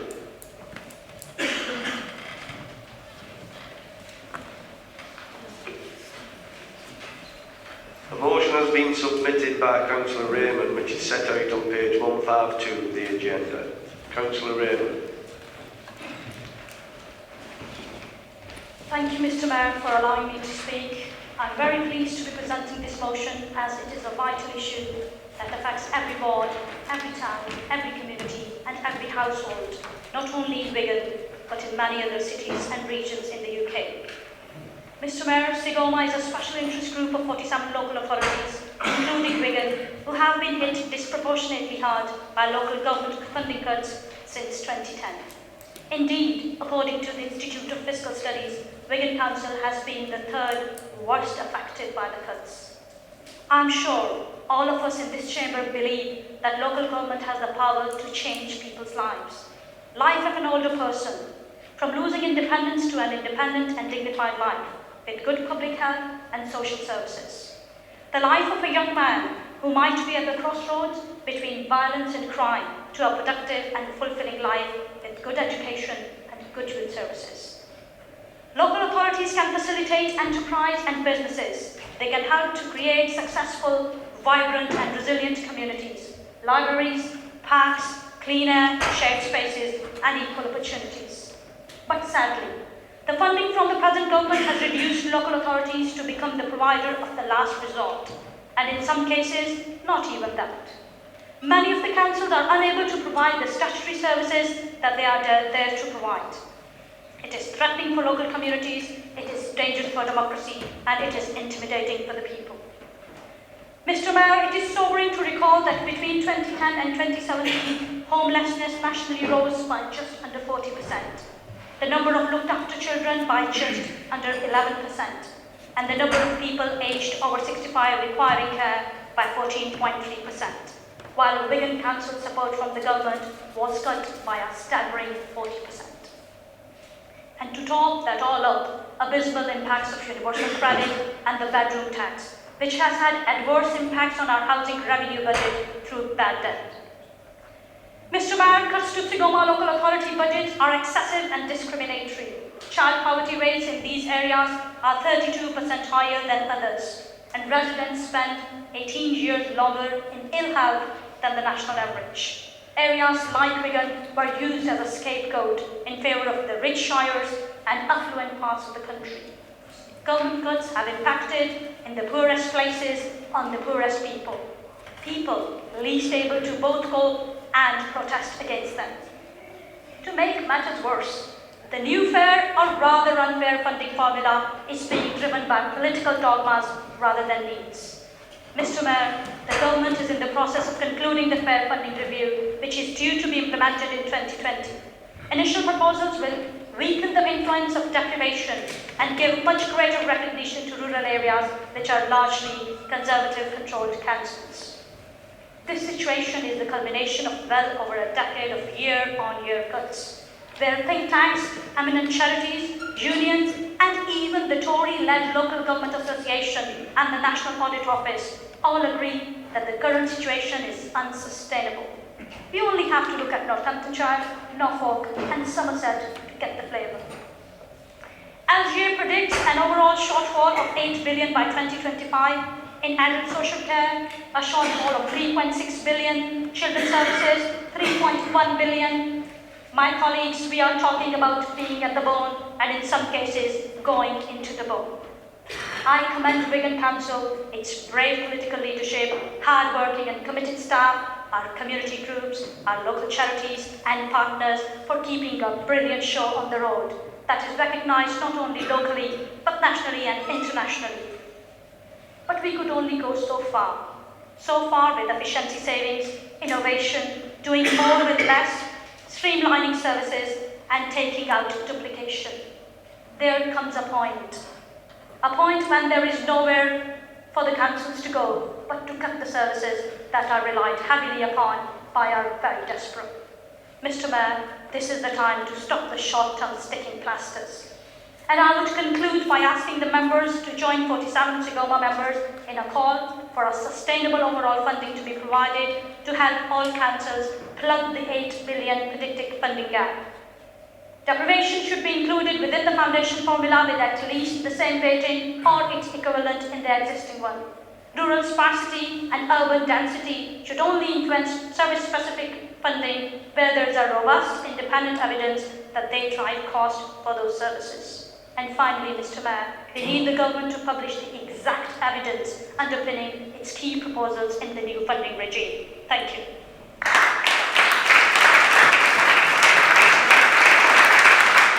Is the motion seconded? It is, Mr. Mayor. I'm very old-fashioned. I'll do it now. So I want to congratulate Councillor Raymond for that knowledgeable and passionate speech about a topic that many people don't get passionate about, looking at finance, but underneath it, she said, it's fundamentally about people and communities and their needs and what we can provide for people. And if we don't get it right, and we're not going to get it right properly, then the future generations will suffer.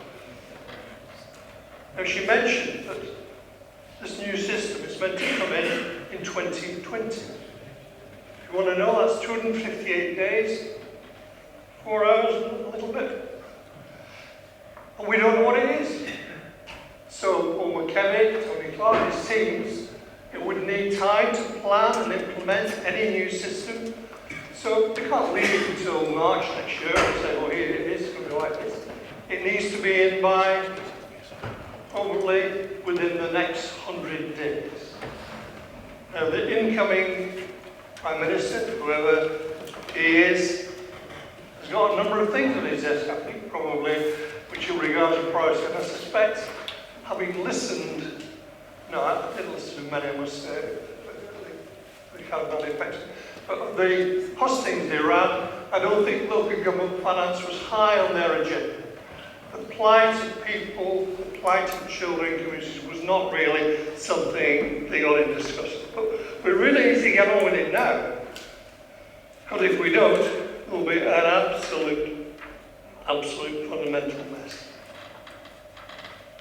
Councillor rightly said the pressures in the system have shown up already. We've had a number of authorities who've actually gone under with these pressures. Now, using this central office script of previous years, Councillor Winstanley would have been said, it's these profligate Labour authorities. But it's not, is it? It's these high, Shire, Councillor Evans said they did not lost as much money as us, but they're the ones who are showing the pressure. They're the ones who are not coping with the situation. So, it's... And I'm not criticising Northamptonshire particularly. I think any council that's facing such short-term pressures really has got a lot of problems to deal with. And I think on the back of, in a sense, this is part of the local finance system, but underneath it, the whole of the local government finance system, which was a rock, I think we all thought about it, is crumbling away. You know, business rates, what impact are they having on our retail problems? You know, are they this tax in the future? Should we have a sales tax? You know, that's not working well. And my real bugbear, which has always been, I keep boring about it, is council tax. Council tax is based on a system where a lot of estate agents went out in 1991 and said, that house was so much. That house was so much. Now, how many people here live in a house that's been built in the last 38 years since that was done? How many? A lot of you? So how's that? How did they say, well, some clever man says, well, if that's the looks like now, then in 19 it would have been this. Whether or not you have internet connections or any of the modern facilities that the modern house will have, then they try and value what it is. But the thing that gets me and that makes me very proud of this council is over the last 5 years, council tax arrears have gone up 40%. 40% increase in council tax arrears. People not finding the money to pay the council. And it coincides, of course, with governments putting pressure on local authorities. We're not giving you any more money, we're giving you less money. So what source do they have other than going back to the county taxpayers? And we had a break. People think it was a very odd decision, but we said no. This council recognises the problems that other people have, not just us as a council. It's not right for us to put all the financial burdens on the local community, and we've kept it going. It should continue, and obviously we'll do it whatever we can. But that's been really important, I think, for the ordinary people of Wigan who've not faced up the pressures that are there elsewhere. So, Mr. Mayor, unless we get this local government finance system sorted, the immediate short is... Councillor, I'm afraid you've run out of time. Sorry?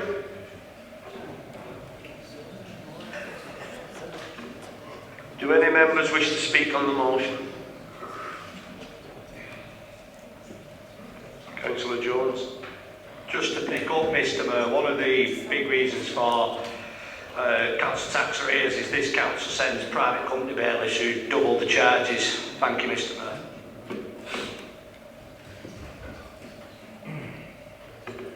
Councillor Raymond, I now invite you to sum up on the motion.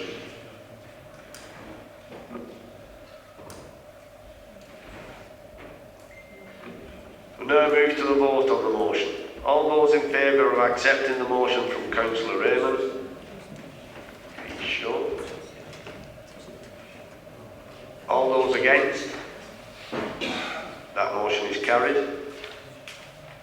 The motion has been submitted by Councillor Watson, which is set out on page 153 of the agenda. Councillor Watson.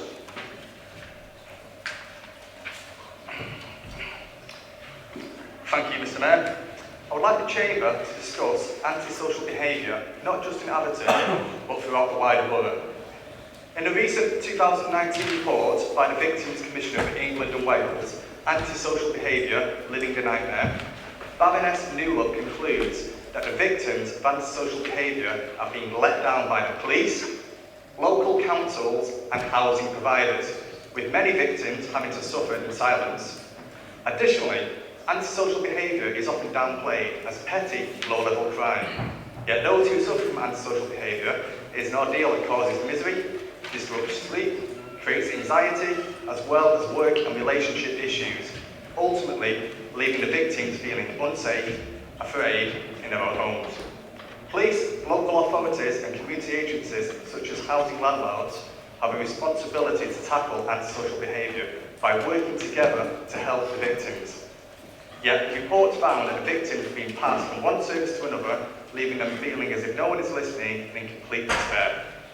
The Antisocial Behaviour Crime Policing Act 2014 introduced new legislation in the form of an anti-social behaviour case review, more commonly called the community trigger, thus enabling victims to hold their local agencies to account. However, excluding Bristol, Since its inception, each local authority has had an average of 1.1 case reviews held per year. However, this is not completely surprising, as a YouGov poll from 2016 found that just 3% of the polled have ever even heard of the community trigger.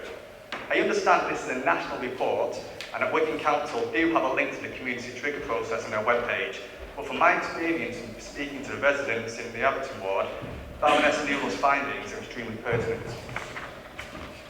Considering that the Mayor of Greater Manchester, Andy Burnham's 2018 plan for stronger, safer communities, his first priority was to tackle and prevent crime and antisocial behaviour, and that Wigan's own 2017 antisocial behaviour policy stated that the council aims to protect our communities, preventing antisocial behaviour and promotes a safe and living environment, I would recommend that the following articles 2.4 from Wigan Council's housing allocation policy regarding disqualification of applicants to be diligently adhered to.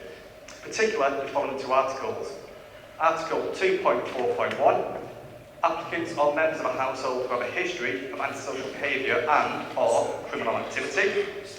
Article 2.4.2, applicants who use illegal drugs. Yet tenants who continue to breach these guidelines still remain in council housing, causing distress to many other residents. For far too long, tenants that breach antisocial behaviour guidelines are in direct breach of their tenancy agreements and are simply reallocated to another property, causing further disruption and distress to a new community. Social housing is a privilege and is being neglected by the minority without reprimand. Yet this is simply one facet in the antisocial behaviour issue. One resident and victim of antisocial behaviour in Everton ward has resided in social housing for over 30 years and was advised to simply move as a solution to tackle his antisocial behaviour complaint. This is not acceptable, as honest tenants have been exploited, whilst those who continue to breach the council's legislation and policy are relocated and cause further disruption to a new community without reprimand. Therefore, I ask this chamber to contemplate Baroness Newell's findings by implementing its antisocial behaviour policy, and in doing so, this also supports the Mayor of Greater Manchester's vision for making our communities a stronger and safer place. This can be further reinforced by reducing the activation terms of the community trigger from a threshold of 2 reports.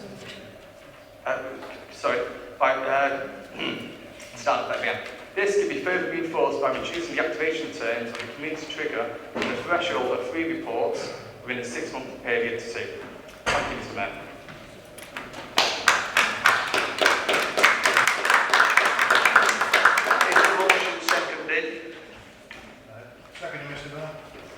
Councillor Gerard, do you wish to speak on the motion or reserve your right to speak later in the debate? Reserve your right. Do any members wish to speak on the motion? Yeah. Oh, thank you, Mr. Mayor. Can I thank Councillor Watson for the motion? It covers a very important issue. And I'm minded that I think this needs a really good looking at by the executive itself. So I want to refer this motion to the Cabinet for full consideration and to report back to a future council meeting. It's quite right that antisocial behaviour is on the increase nationally. I think both him and Councillor Gerard were at the Everton SDF meeting where Sarah Owen actually gave a briefing on the new ASB team which is being formed. So I think it will be opportune to consider the motion in line with that restructure and to report back to full council on what's happening and the wider scale. Thank you very much. Councillor Grundy. Thank you, Mr. Mayor, and I want to say that this, I think, Councillor Watson's first contribution in full council. I couldn't agree more with what he said. I agree with every word and the kind of the things he's mentioned. There's some things that I've seen in my own ward over the years. Councillor Kevin Anderson made reference to Sarah Owen. Basically, we had the Conservative group last night at the opposition group briefing had a very lengthy and excellent briefing from that lady. Seems to have a very firm grasp of what needs to be done. She mentioned about the multi-agency approach, dealing with this issue of, Councillor Watson rightly says, where someone gets evicted from one area and then it's just moved to another area and the problem is just moved to another estate rather than being dealt with. I've got to say, we will be supporting the motion. It's an absolutely superb motion. We do think that the council, the team that you've got in place seems like an excellent one. Yes, I mean, if you are going to take it to Cabinet and report back, I wholeheartedly support that if we're going to get this through. So thank you very much, Mr. Mayor. Councillor Jones. Thank you, Mr. Mayor. Councillor Watson, that was a fantastic motion, and I'm sure all my group... Councillor Jones, sorry, if it's going back to Cabinet, it's finished with the debate. What's that, sorry? If it goes back to Cabinet, then we don't debate any further. All right, it comes back, it comes back. It has to come back after going to Cabinet.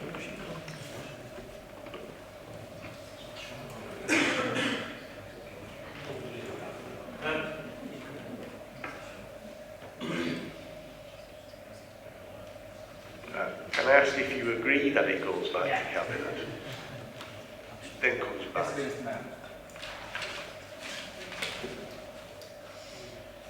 We'll move on. The motion has been submitted by Councillor Sweeney, which is set out on pages 153 and 154 of the agenda. Councillor Sweeney. Thank you, Mr. Mayor, for allowing me to move this motion asking this council to declare a climate emergency. Members will be aware that the impact of climate change is already causing serious issues of physical infrastructure damage around the world. More locally, we've all experienced the extreme weather conditions which have resulted in record-breaking temperatures and record-breaking rainfall, and the impact that this has had on our borough and our residents. The impact of Storm Eva and the Boxing Day floods are still fresh in our minds and the minds of our residents. The report published by the Panel on Climate Change in October 2018 confirms that as a society we need to act now and decisively to slow down and limit the impact climate change is currently having. This will only get worse if we ignore the problem and leave it to our younger generations to pick up the pieces. We all have a duty of care to act now, but it's also important that governments also act quickly to support local government, businesses and others to effect the urgent changes that are needed on this issue. Robust policies are now needed to promote the reduction in harmful emissions, supported by additional and adequate funding, so we can make the required changes to ensure that all of us have access to a clean and safe environment and the associated health and well-being benefits that this brings. It's also important that we give the young people of our borough a voice in this process to ensure they can influence and shape their own futures. It's therefore essential that we proactively engage with our local schools and others and build on the great work that the Council's Eco Schools programme does to raise awareness of the importance of having a fully sustainable and pollution-free environment. Carbon neutrality or climate neutrality or net zero carbon footprint refers to achieving net zero carbon dioxide emissions by balancing those carbon emissions with carbon removal technologies or actually eliminating carbon emissions altogether. The idea of being carbon neutral can sound quite scary for a lot of people, but a carbon neutral borough and city region has benefits for everyone. Reducing energy consumption, tackling traffic congestion and air pollution will improve health, lower our energy bills and help create high quality jobs in the environmental sector that our local economy desperately needs. More importantly, it protects our environment, and I'm sure you'll agree with me that these goals are goals that are worth seeking. By declaring a climate emergency, we can demonstrate that we are prepared to take immediate action to achieve this goal. The Council won't shirk its responsibility. We will lead from the front and work in collaboration with others to make the Council's activities net zero carbon by 2038 or sooner. The recently published Greater Manchester 5-year Environment Plan, combined with our own emerging environment strategy, will help lay out our roadmap to achieving our own environmental ambitions. Members will recall that we've already undertaken several bold and innovative initiatives that are aimed at reducing our impact on the climate and reducing our borough's carbon emissions. But we must recognise that limiting global warming cannot be achieved by a single organisation. and requires changes to how we all live, work and play. Every citizen has a role to play in this, in securing a climate-safe future. It's important to remember that as a council, we only have a direct influence on a small amount of the borough's total carbon footprint.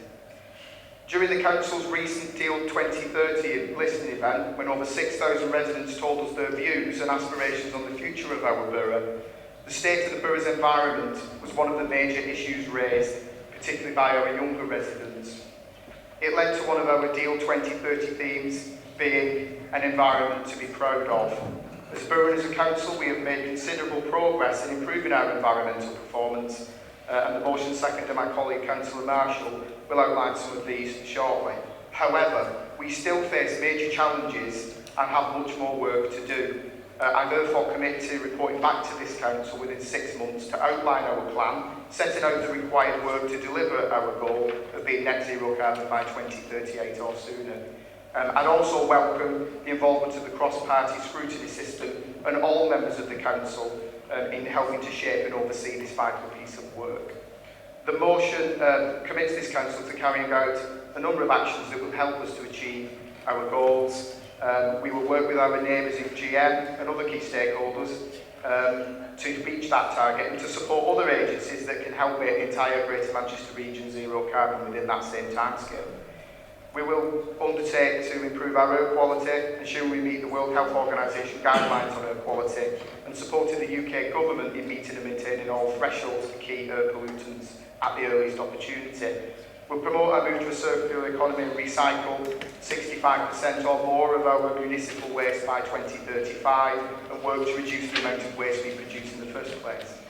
We'll continue the work to protect and maintain and enhance our natural environment and biodiversity for the benefit of everyone across the borough and take steps to implement and achieve environmental net gain.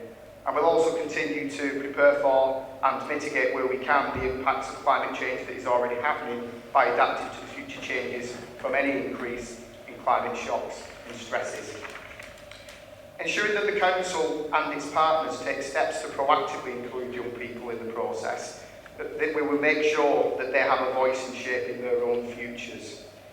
We'll establish an environment partnership working group that will involve councillors, council officers, residents, young citizens, GM colleagues, climate experts and local residents and businesses. The group will consider the strategies and actions being developed by the council and other partner organisations and develop a strategy in line with the target of net zero emissions by 2038 or sooner. We'll also recommend ways to maximise the local benefits of these actions in other sectors such as employment, health, transport and the economy. We'll also consider other actions that could be implemented, including renewable energy solutions, providing better electric vehicle infrastructure and encouraging alternatives to private car use, increasing energy of our buildings and attempting to address fuel poverty, proactively using local planning powers to accelerate the delivery of net carbon new developments and communities, and coordinating a series of information and training events to raise awareness and share good practice. As I previously mentioned, we need to act now. We can no longer pretend this problem doesn't exist and bury our heads in the sand and hope that the next generation of community leaders will sort this problem out. But it's important to recognise that our environmental ambitions as a council need to be embedded in everything that we do, and these need to be a green thread that runs through all of our corporate goals. Every councillor in the chamber tonight and every resident in our borough and beyond has a duty to pass a better and healthier version of our borough onto our next generation. It is important that we do not fail to achieve this. I therefore ask you to support this motion. Thank you, Mr. Mayor. Is the motion seconded? Seconded, Mr. Mayor. Councillor Marshall, do you wish to speak on the motion or reserve your right to speak until later in the debate?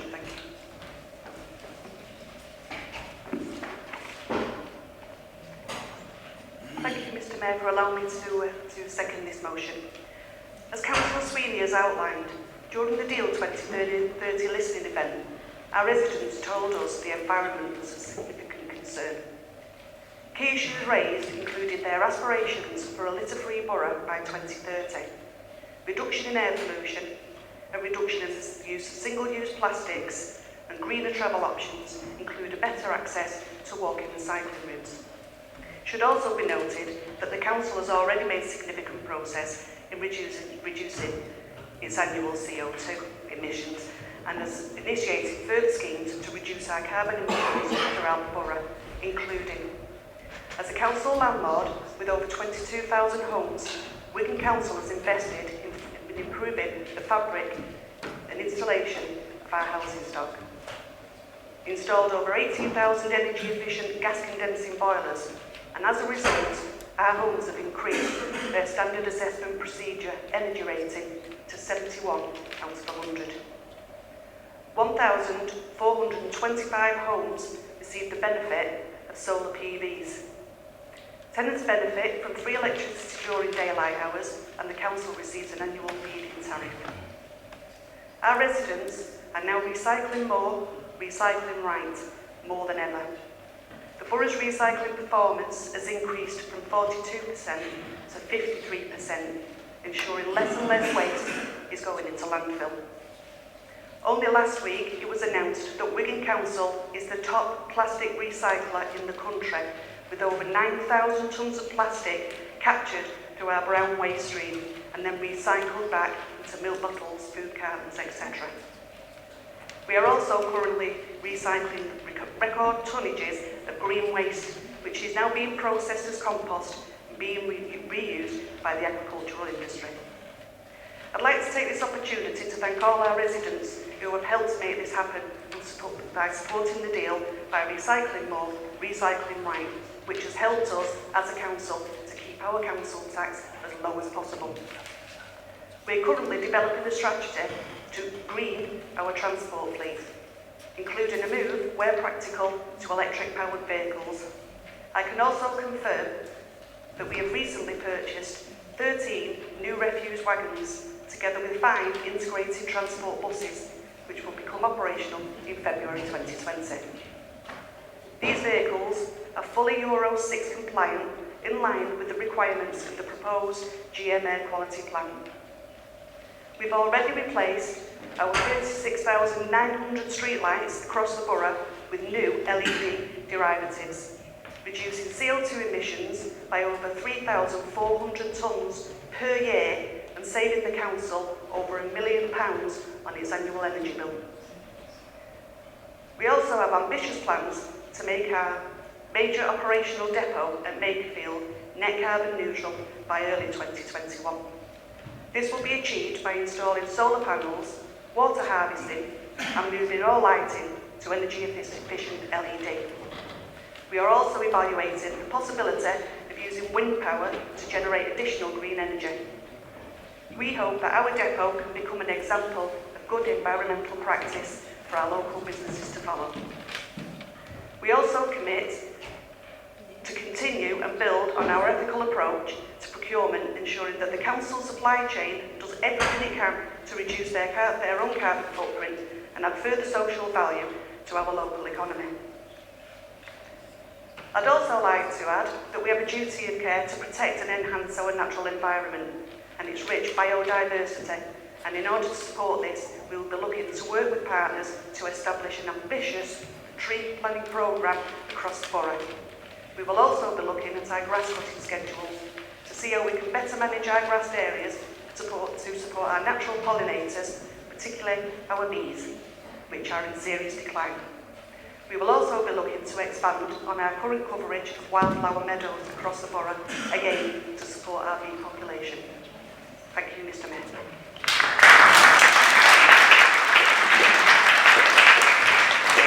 Move on to members wishing to speak on the motion. Councillor Collinson. Thank you, Mr. Mayor.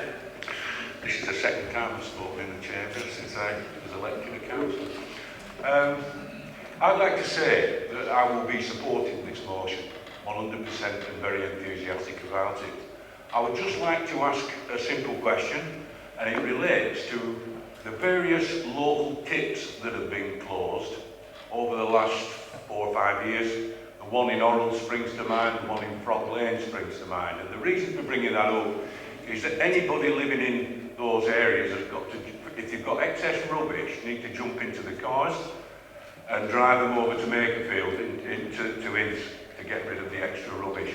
And that's causing pollution to the environment. So I think we need to look at that again as well, because your plans that you've got for the future sound really promising and exciting and the right way to go. So I will be supporting it, but I'd like an answer to that question. Thank you. Councillor Jones. The great thing about being independent, Mr Mayor, we can disagree. The one thing that I will agree with this council, I've often criticised you of shutting opposition councillors down in like a dictatorial way. But after listening today, I realise that what you've actually done is trying to save the planet. The amount of CO2 emissions that comes out from opposition members at times, especially tonight, I do see where you're coming from, so I apologise on that one. Now look, you know me, you know I'm not to the left of politics, so to me this seems, for the Labour Party, it's a cute motion, it's fluffy, but it's pointless. It'll do well with the far left, who are running off to the Green Party and you want to get them back. And I understand you're pretty desperate with really low approval ratings, 18% at the moment. But let me throw a fact at you. 12% of CO2 emissions come from residential and commercial properties.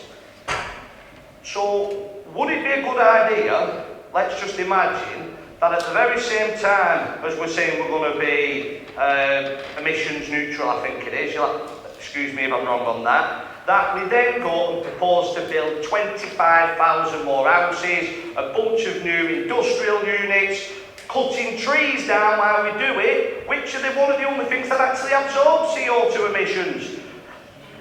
You seem very passionate, but I think you need to speak to your leader, councillor, about the GMSF, because there is no way you're going to get carbon neutral while building all that building. The problem I have as well with climate change is quite often we see it's the poorest people get taxed. Let's look at car tax, for instance. You can afford a brand new car, low emissions, you're not paying the council tax. If you don't have much money and you drive around in an old 2-litre petrol car, you're paying near £400 a month. And that, you need to have a look at why all this actually started from a global level. What difference are we going to make? Very little indeed, I think, Mr Mayor. We hear about icebergs shrinking. At the very same time, we have many icebergs doubling in size. The left like to show us polar bears skinny. What they don't tell you is that wildlife experts have now come out and said, no, that was just actually an old polar bear. It's playing on people's emotions. And what you're doing, you're fighting the side that is actually just trying to bring in new taxes and tax the poor. I think I'd like to know the costing as well for your plan to get to zero emissions, how much we're going to cost as well, because I do believe, Mr Mayor, that if we're going to spend an absolute fortune on this, that we could indeed use that money a lot better in other places, helping the people that are most vulnerable. I'll just pick up on this. The UK uses 1% of global CO2 emissions, 1%. So how much is Wigan using? Now, the 12% I mentioned before, that comes from residential and commercial properties. That's UK-wide, so that's including all big countryside areas. In a town like this, it will actually be producing a lot more. And I'm going to leave you on one fact, because I believe a lot of this is a theory. I really do, Mr Mayor. I'll leave you on this. 60 million years ago, CO2 emissions was 100 times higher than they are now, around the dinosaur times. And I don't think, correct me if I'm mistaken, that the V8 engine had been created then. So thank you very much, Mr Mayor. Councillor Maiden. Thank you, Mr Mayor. Yeah, I think Steve just more or less covered everything I want to say there, but I've never heard as much subjective nonsense in all my time. You're talking about scientific this, scientific that. Not one study did you cite. Well, I'll cite some studies. The best... CO2 is a building block of life. You are tackling the wrong thing. When there's a bloom in CO2, we get a green bloom. It is one of the building blocks in life. How you can have zero CO2 It's absolutely bare. Every time you breathe out, you're breathing out. And you know what the best cure is for CO2? Big wooden things, what Councillor Molyneux likes chopping down, called trees. He seems to be in love with chopping green trees down, and the GMSF and all the rest of it. Your answer to the CO2 problem is leave them green spaces there. Leave the green belt there. But I think this is good old Andy Burnham coming in, and Councillor Molyneux, when Andy says jump, he usually says how high. And he's probably behind the clouds where all the CO2 is. The fact of the matter is, this is a congestion charge badge.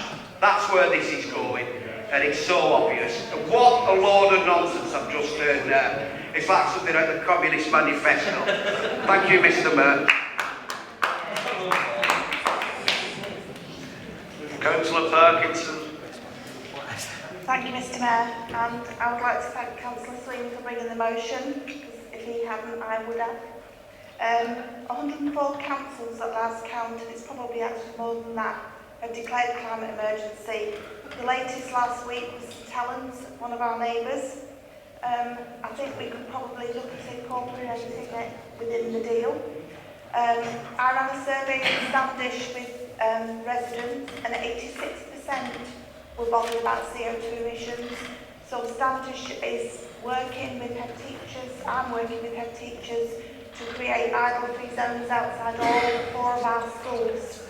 Hopefully that will happen in September, and the pupils will be involved with that. It's voluntary, obviously, but pupils will be involved in designing road signs and posters outside the school to encourage their parents to turn off the engines, especially in winter months with the heaters. I think little steps will count. It is a big target, but I think it's achievable.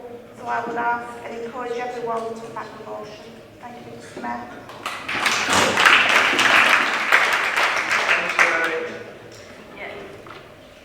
Thank you, Mr. Mayor. I'd also like to thank Councillor Sweeney for bringing this motion and for Councillor Marshall for seconding it. I fully support the motion to declare a climate change emergency, because we do have one, and to implement the strong policies to rapidly reduce carbon emissions, both the ones that you're proposing and the ones that you're already doing. I think, if nothing else, we know that poor air quality causes more deaths per year in this country than road traffic accidents, and the majority of those victims are the youngest and the most elderly in our communities. We clearly need to do more to reduce carbon emissions and create cleaner air. I'm very disappointed that the government, while asking us to implement a clean air policy more rapidly, has declined Greater Manchester's request for funding to support taxis, buses and commercial vehicles to upgrade to cleaner models. This is only going to hinder our progress in the area, but Councillor Sweeney is absolutely right. We simply can't do nothing. It's really important for the future of our young people here that we do everything that we can. I strongly support the idea of involving a wider group of councillors and also young people. I think those of us who know young people and work with them know that from primary schools upwards, this is an issue that they are very, very interested and involved in, and quite rightly, because this is their future.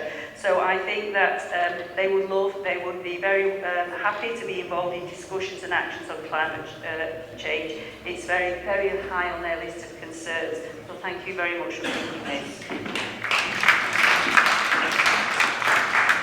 Councillor Winstanley. Thank you, Mr. Mayor. I'm slightly torn on this motion because I appreciate all the efforts that Councillor Sweeney's outlined. I am a big recycler. I'm using that second bin you got me, thank you very much. So that's been put to good use. Yes, we need more electric charging points, absolutely right, because people are now buying these cars and there's no places for people to actually charge them. But I've got a problem with the climate emergency, because emergency suggests you're going to do something very quickly and possibly panic, which you don't seem to be a man that would necessarily do that, Councillor Sweeney. You don't seem to be a man that panic. But there is a lot of unintended consequences here, and sometimes the road to hell is paved with good intentions. So there's a couple of examples.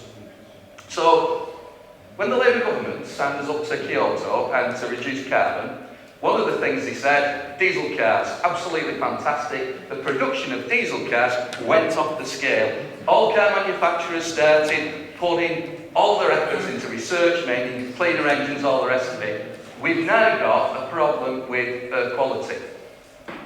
Why have we got that? Because we've seen a massive increase in diesel cars. So, yes, we're addressing one issue over here, but we're creating another problem. Plastic in the ocean. This wasn't an issue until, not necessarily with council, because I know only 2% go to Europe. I do read emails sometimes, Councillor Molyneux. Not necessarily from you, but from, I was going to say the people at Matter, but that would be unfair, it wasn't from all that. But that plastic has come from somewhere. It's not come from a whale that's gone, I'll have a bottle of Diet Coke here, and it's chucked it in the ocean, has it? This has come from when we're meant to be recycling, it's going abroad, and then it's being dumped. Now, you may say that the actual producer should ensure that it's dealt with in the most effective way, and all the rest of it. But, again, the problem is, coming back to our friends the EU, that was one of their targets. We've started to implement that, we've started to move forward, and then it's caused another problem. Now, whatever you say about this government, you can't actually say that it's not actually taking this issue seriously. We've had the debate in Parliament. Probably the current Secretary of State for Environment is probably one of the greenest that we've actually seen. So, the other thing that I'm not 100% sure about is, where does our strategy for Manchester Airport sit within this? Because if you listen to Extinction Rebellion and all those hard-left people that want to destroy democracy, they don't actually want any aeroplanes. They've already said they want to send drones out to Heathrow to disrupt all these flights. And we see Emma Thompson flying in to lecture ordinary people about how they shouldn't be using aeroplanes to go on the holidays, which is all very well when she jets off back out again. So the hypocrisy on this is somewhat nauseating from certain sectors. I'm not saying within this council, Jim, don't get me wrong. However, we do need to ensure that what we do is carefully thought out and is done in a responsible way. And I do welcome the cross-party offer to work on this, and I'm more than happy to be involved in that, and let's see where we can take Wigan in a responsible way, bit by bit by bit, to ensure that we can make a difference. But I'm not sure I can support this motion as it stands tonight, but that doesn't mean I don't agree with necessarily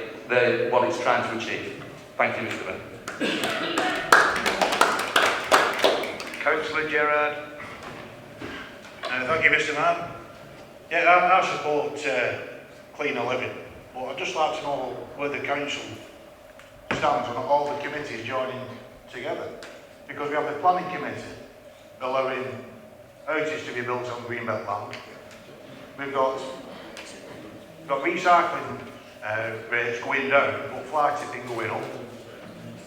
You know, that's just in our ward. I can guarantee fly tipping is going up regularly. At least twice a week, fly tipping. And also, when we allow these new builds to be built, is it not worthwhile to promote the cleaner cars and making sure that the builders put in charging points for new cars? And that's the way we're going. Like I said, I do support it, but there's flaws in it, as has been mentioned here before, and I won't go over it again. But each department needs to join up if we're going to be serious on this and actually work together and have a strategy of reducing it properly, rather than, as Councillor Sweeney brings this motion, which is fine by me, but then have other departments allowing greenbelt to be built on, when there's brownbelt land there, what's right to be built on? Thank you. Councillor Grundy. Thank you, Mr. Mayor, and yeah, like Michael, I am torn on this motion. I think if this motion had been brought forward as a series of reports about the various things that are being done, we've discussed the sort of thing that the council are doing, and I think most of those are to be lauded. But sort of, all of a sudden, the reason this Extinction Rebellion, climate emergency stuff is going all around these councils in the country, and motions are coming forward, is because it's hit the news, and it's a bandwagon that's rolling away. And I've got to say that while the language within the things we're actually doing is sensible, the language around this climate emergency is utterly alarmist. and unhelpful. Let me be quite clear with you, I do believe that the climate changes. There are clear examples in the environmental record from ice cores and other things that it has changed. You know, and Councillor Steve here said that you know, that climate, that CO2 had been much higher in the past. That is absolutely true. About 40 million years ago, during a period known as the Azola event, CO2 was far, far higher, and average temperatures worldwide were not the 16 degrees they are now. They were 32 degrees, and you had palm trees at the North Pole and in Alaska.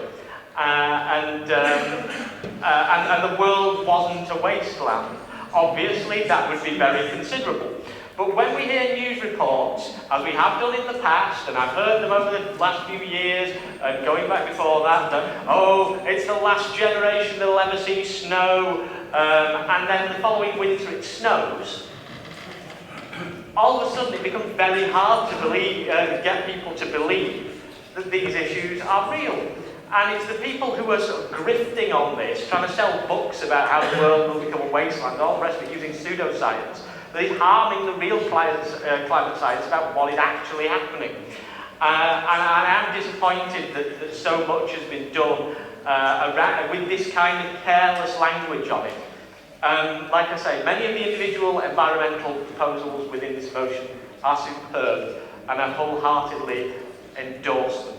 I do not like the language of a climate emergency. I am very suspicious when people start saying versions of, oh, think of the children, and we'll bring the children in, and let's have photographs of the children, and they will tell us all about this, because that's someone who doesn't have the confidence to make their own arguments. Because it makes it very hard when you're standing there and saying this is not right. You say, oh, well, look, you're arguing against these children, you horrible man. And for me, that's morally wrong. If we're making arguments, they should be made by us to each other, not using children as cat's paws to put our own political points of view across. You know, and I wanted to make another point.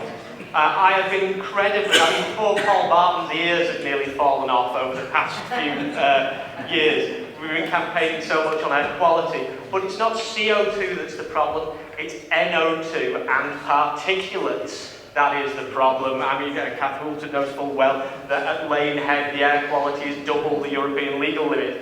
But it's not CO2 that's the issue. The danger is we engage in posture environmentalism, where we say, look at what we're doing for the environment, but we're not actually doing anything.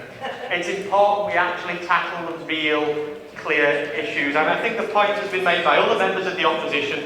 It's very hard for this council to claim that it cares about the environment when it's trying to concrete over half the green belt in Pennington and the green fields in Loughton and other areas across the borough. It is very, very hard to believe that. So I'm afraid I will not be supporting this motion. If you bring it back as part of a report without the kind of the more exotic language around it, I would probably sort of support the individual measures within it. But let's not get caught up in fashionable causes for the sake of newspaper headlines. Let's make sure we concentrate on the very real issues that affect our wards. Thank you very much, Mr. Mayor. Councillor Connolly. Thank you, Mr. Mayor. I'd like to congratulate Councillor Collinson for being in the position that he is, surrounded by those of the climate change. Well done, well done. So we've had this talk. I mean, I actually thought the weight of scientific evidence was clearly behind climate change, now in the days of climate change. And the very few people who were climate change deniers got to see the Councillor Jones who joined Donald Trump and those other great advocates of freedom and expression. Point of personal explanation, Mr. Mayor. I'm not saying that.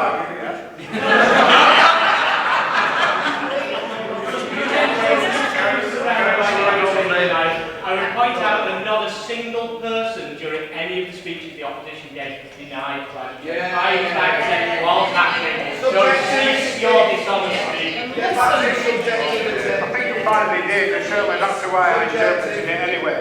Of course, Councillor Grundy is, and Councillor Winstanley of this, well, we know it's a problem, but it's not really as big a problem as everybody thinks it is, and we'll sort it out at some point in the future. That's a line personally. And I think it's important that the electorate in this borough, the young people in this borough,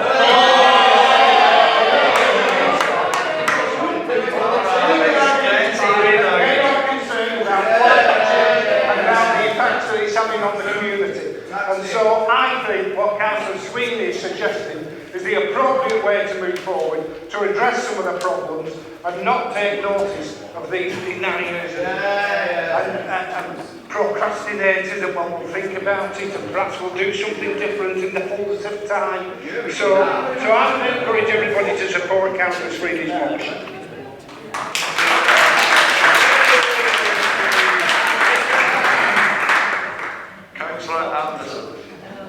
Thank you, Mr. Mayor. I would first of all want to congratulate Councillor Sweeney and Joe for actually bringing this motion forward to the full council.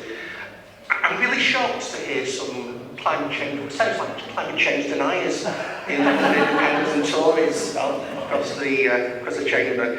I mean, I recall, for example, Councillors Winstanley and Grundy, one of the main heroines, Margaret Thatcher, declared she was a friend of the earth. Very briefly after the 1989 European elections, her actions didn't match her rhetoric though, and I think that was soon forgotten by some of the policies which were carried out by Conservatives after that time. But let's be realistic. Somebody wants to raise a point of order. Yeah, Margaret Thatcher's election, I mean, I don't know what that's got to do with the environment or climate change. What rule has been broken? It has. Off the agenda. I'm just highlighting that back in 1989, following the European elections, well, people voted Green, Margaret Thatcher suddenly declared she was a friend of the earth. But unfortunately, her policies subsequently didn't last very long in terms of that manner. I think scientific evidence is very high that climate change is affecting our day-to-day lives. We made reference to the 1,200 premature deaths each year due to poor air quality in Greater Manchester. And I served for nearly 2 years in the North West Flood Defence Committee, and I saw the effect of extreme weather events had on ordinary people, even in this borough.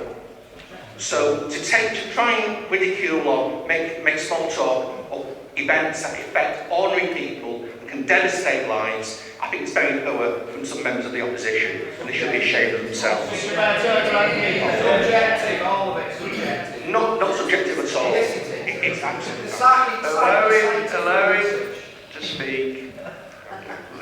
So I wholeheartedly endorse this motion, and I think several members need further education on the issue.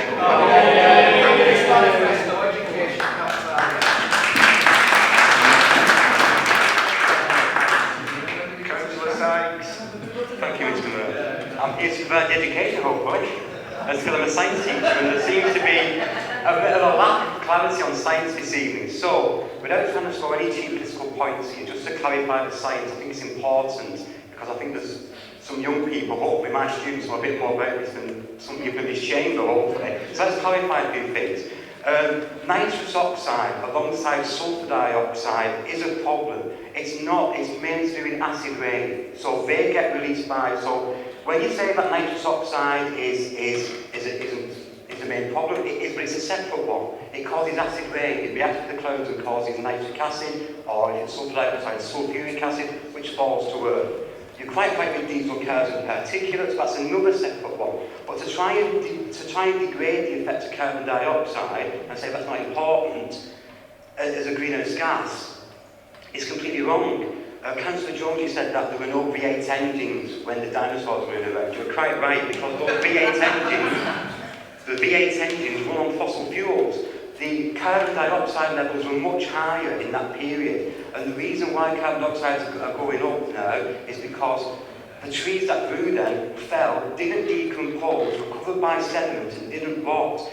the trees have become coal, which Wigan St Andrews was founded on, and then the marine creatures and marine life became oil. So the carbon dioxide levels dropped because of those becoming fossil fuels. And the Azola event is a hypothesis, but it's a hypothesis which further reduced the carbon dioxide, not increased it, because the Azola was a firm which sand could become sediment. So that was a primary.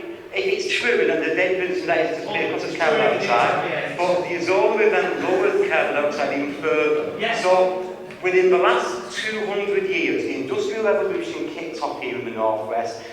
We can be proud of that. Our forefathers delivered Stephenson's rocket trundling from Liverpool to Manchester. We created a modern world, but unfortunately, we kicked off burning fossil fuels. We kicked off this process, and we should now be at the forefront of reversing that and saying that we need to be carbon neutral. It's a fantastic moment that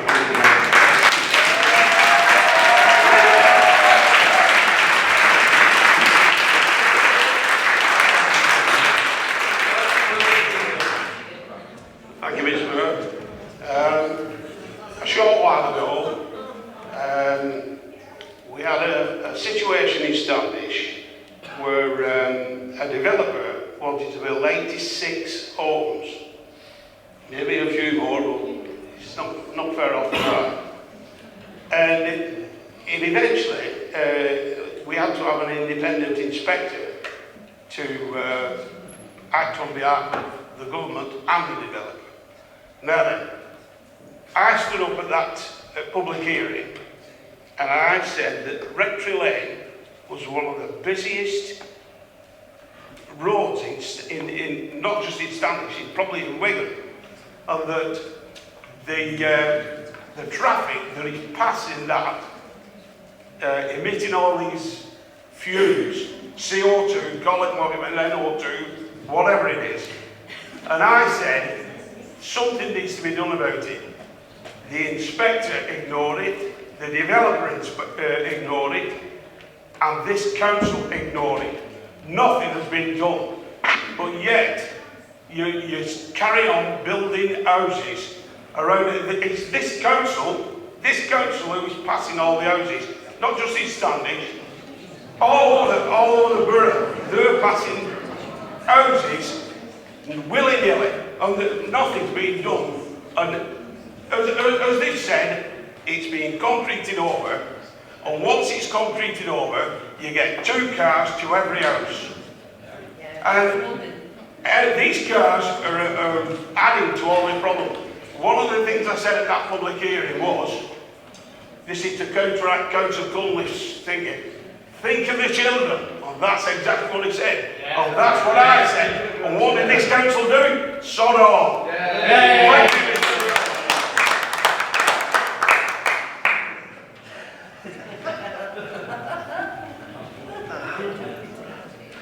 Councillor Sweeney, I now invite you to sum up on the motion. Sorry, Councillor Mullenix. We should be. But I'll tell you what's amazing. Do you remember there was a guy called David Cameron who changed the Tory party angle? Do you remember him? Yeah. To a green tree because we're the party that protect the environment. That's what he said. Must be why you keep cutting them down.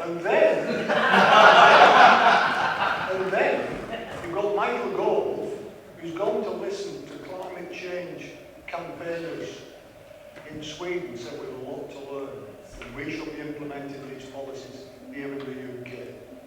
That was Michael Gove, also in your competition to be the next Prime Minister.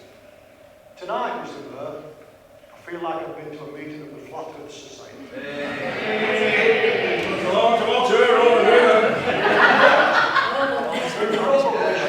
More attention to a science teacher who's just told them what it's all about, instead of making it up. The best defence against science is to make something up. And tonight we heard that very clearly. Let's not forget there are young people across this borough who are adjacent to main roads who are suffering from asthma. And it's all because I'm not being funny, Mr. Mayor, but I want interrupted that once. Not once. Let him speak. Thank you, Mr. Mayor.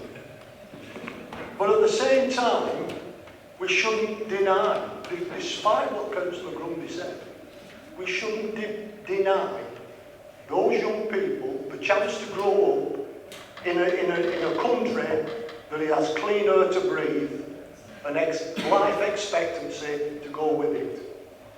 If we carry on how you want to carry on, we will destroy that. And I think there is a plan. Obviously, Mr. Mayor, somebody may be inhaling toxic fumes and it's causing them to giggle. Sometimes I believe it wouldn't. Listen out. But can I just say, Mr. Mayor, this climate emergency will go across every council in this country. And many of your colleagues on the backbenches there will be voting for it. And just remember that when people hear how you've behaved tonight about climate change, that will change the issues and that will change the perspective of what you're here to represent. Welcome, Councillor Sweeney, welcome, Councillor Marshall, and I ask the rest of this chamber to support this motion. Thank you.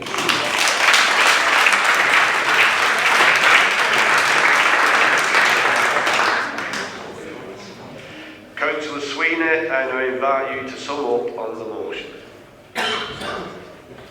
Thank you, Mr. Mayor, for allowing me to come back. I think it's fair to say we've had quite a robust discussion. I'm very disappointed that we've not been able to get unanimity across the chamber on this issue. I'm also disappointed that there is an entire wall of scientific evidence that demonstrates that man-made climate change is an issue. It's an issue now, and it's an issue that is getting worse, and if it's left unchecked, the destiny for all of us is not good. It is absolutely right to say throughout geological history, CO2 emissions have gone up and down, but there is clear evidence and a direct link between rising average temperatures on Earth and man-made CO2 emissions since the Industrial Revolution, and it is accepted by the overwhelming majority of the science community that it is an issue, it's a man-made issue, and it needs to be sorted out. And I thank Councillor Sykes for his insight into that particular issue. Quite a lot of things have been said tonight. I think Councillor Jones talked about icebergs. I'd remind him and members that icebergs can cause some quite serious accidents sometimes. Councillor Grundy talked about jumping on the bandwagon. Presumably that was a diesel bandwagon due to the Labour government. That seems to be the gist of that particular conversation. I didn't mention it at all. But actually, the really, really serious point, and I'm grateful for those members across the chamber that have supported this, is recognising that there is an emergency. And I'm not going to apologise for involving our young people in their own futures. That's not playing politics, that's listening to the people that matter and the people that will be most impacted if we fail to take action. So I'm completely unapologetic about doing that, and I'm not doing it because it makes nice fluffy headlines. I'm doing it because it's the right thing to do, and that's what this council does. We listen to people and we do the right thing where we can influence and change things. I think there's been quite a lot of conversations around the planning system, and I'd remind members that there are a number of existing strategies in our local plan that has relevance here to these issues. We have plans and policies on strategic landscapes and green infrastructure, design, wildlife habitats and species, low carbon development, minerals, the list goes on. All of these can have positive impacts on climate change when we are dealing with planning matters. It's also important that it is very simplistic to say that in terms of the Greater Manchester Spatial Framework, and some of the proposed greenbelt releases of the additional building, you cannot equate that building equals an increase in CO2 emissions, because by building with new, better building regulations, you can aim for carbon neutral and carbon zero developments and building. I'd remind members that the latest draft strategic framework talks about measures to protect and enhance Greater Manchester's green infrastructure, including the Greater Manchester wetlands, much of which are in Wigan Borough. the GMSF talks about designated wildlife sites being protected and enhanced. New development will be expected to make a net gain in biodiversity, and access to green infrastructure will be improved so that people can enjoy the natural environment more. On carbon and energy, the GMSF supports measures to help Greater Manchester become carbon neutral by 2038 by improving energy efficiency and generating renewable and low carbon energy, with the expectation that new development will be zero carbon from 2028. I'd also remind members that the GMSF includes a commitment to keep Greater Manchester fracking free. We need to keep the carbon in the ground and not mine it out. So overall, development done in the right way can have a positive impact by applying biodiversity net gain, as well as ensuring that new buildings are more energy efficient and contribute to our goals. You simply cannot equate development and carbon increases. That's just simplistic to say. And on the issue of planning matters, what I would say, let's be very clear that many of the developments members have talked about have been opposed by this council, and they've been upheld by planning inspectors.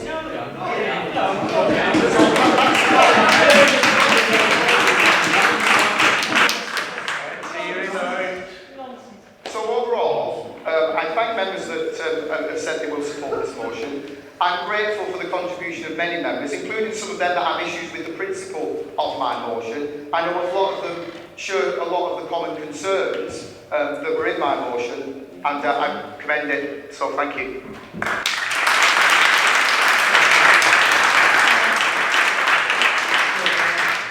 I will now move to the vote on the motion. All those in favour of accepting the motion from Councillor Sweeney? All those against? 2. After all that, just 2. That vote was carried.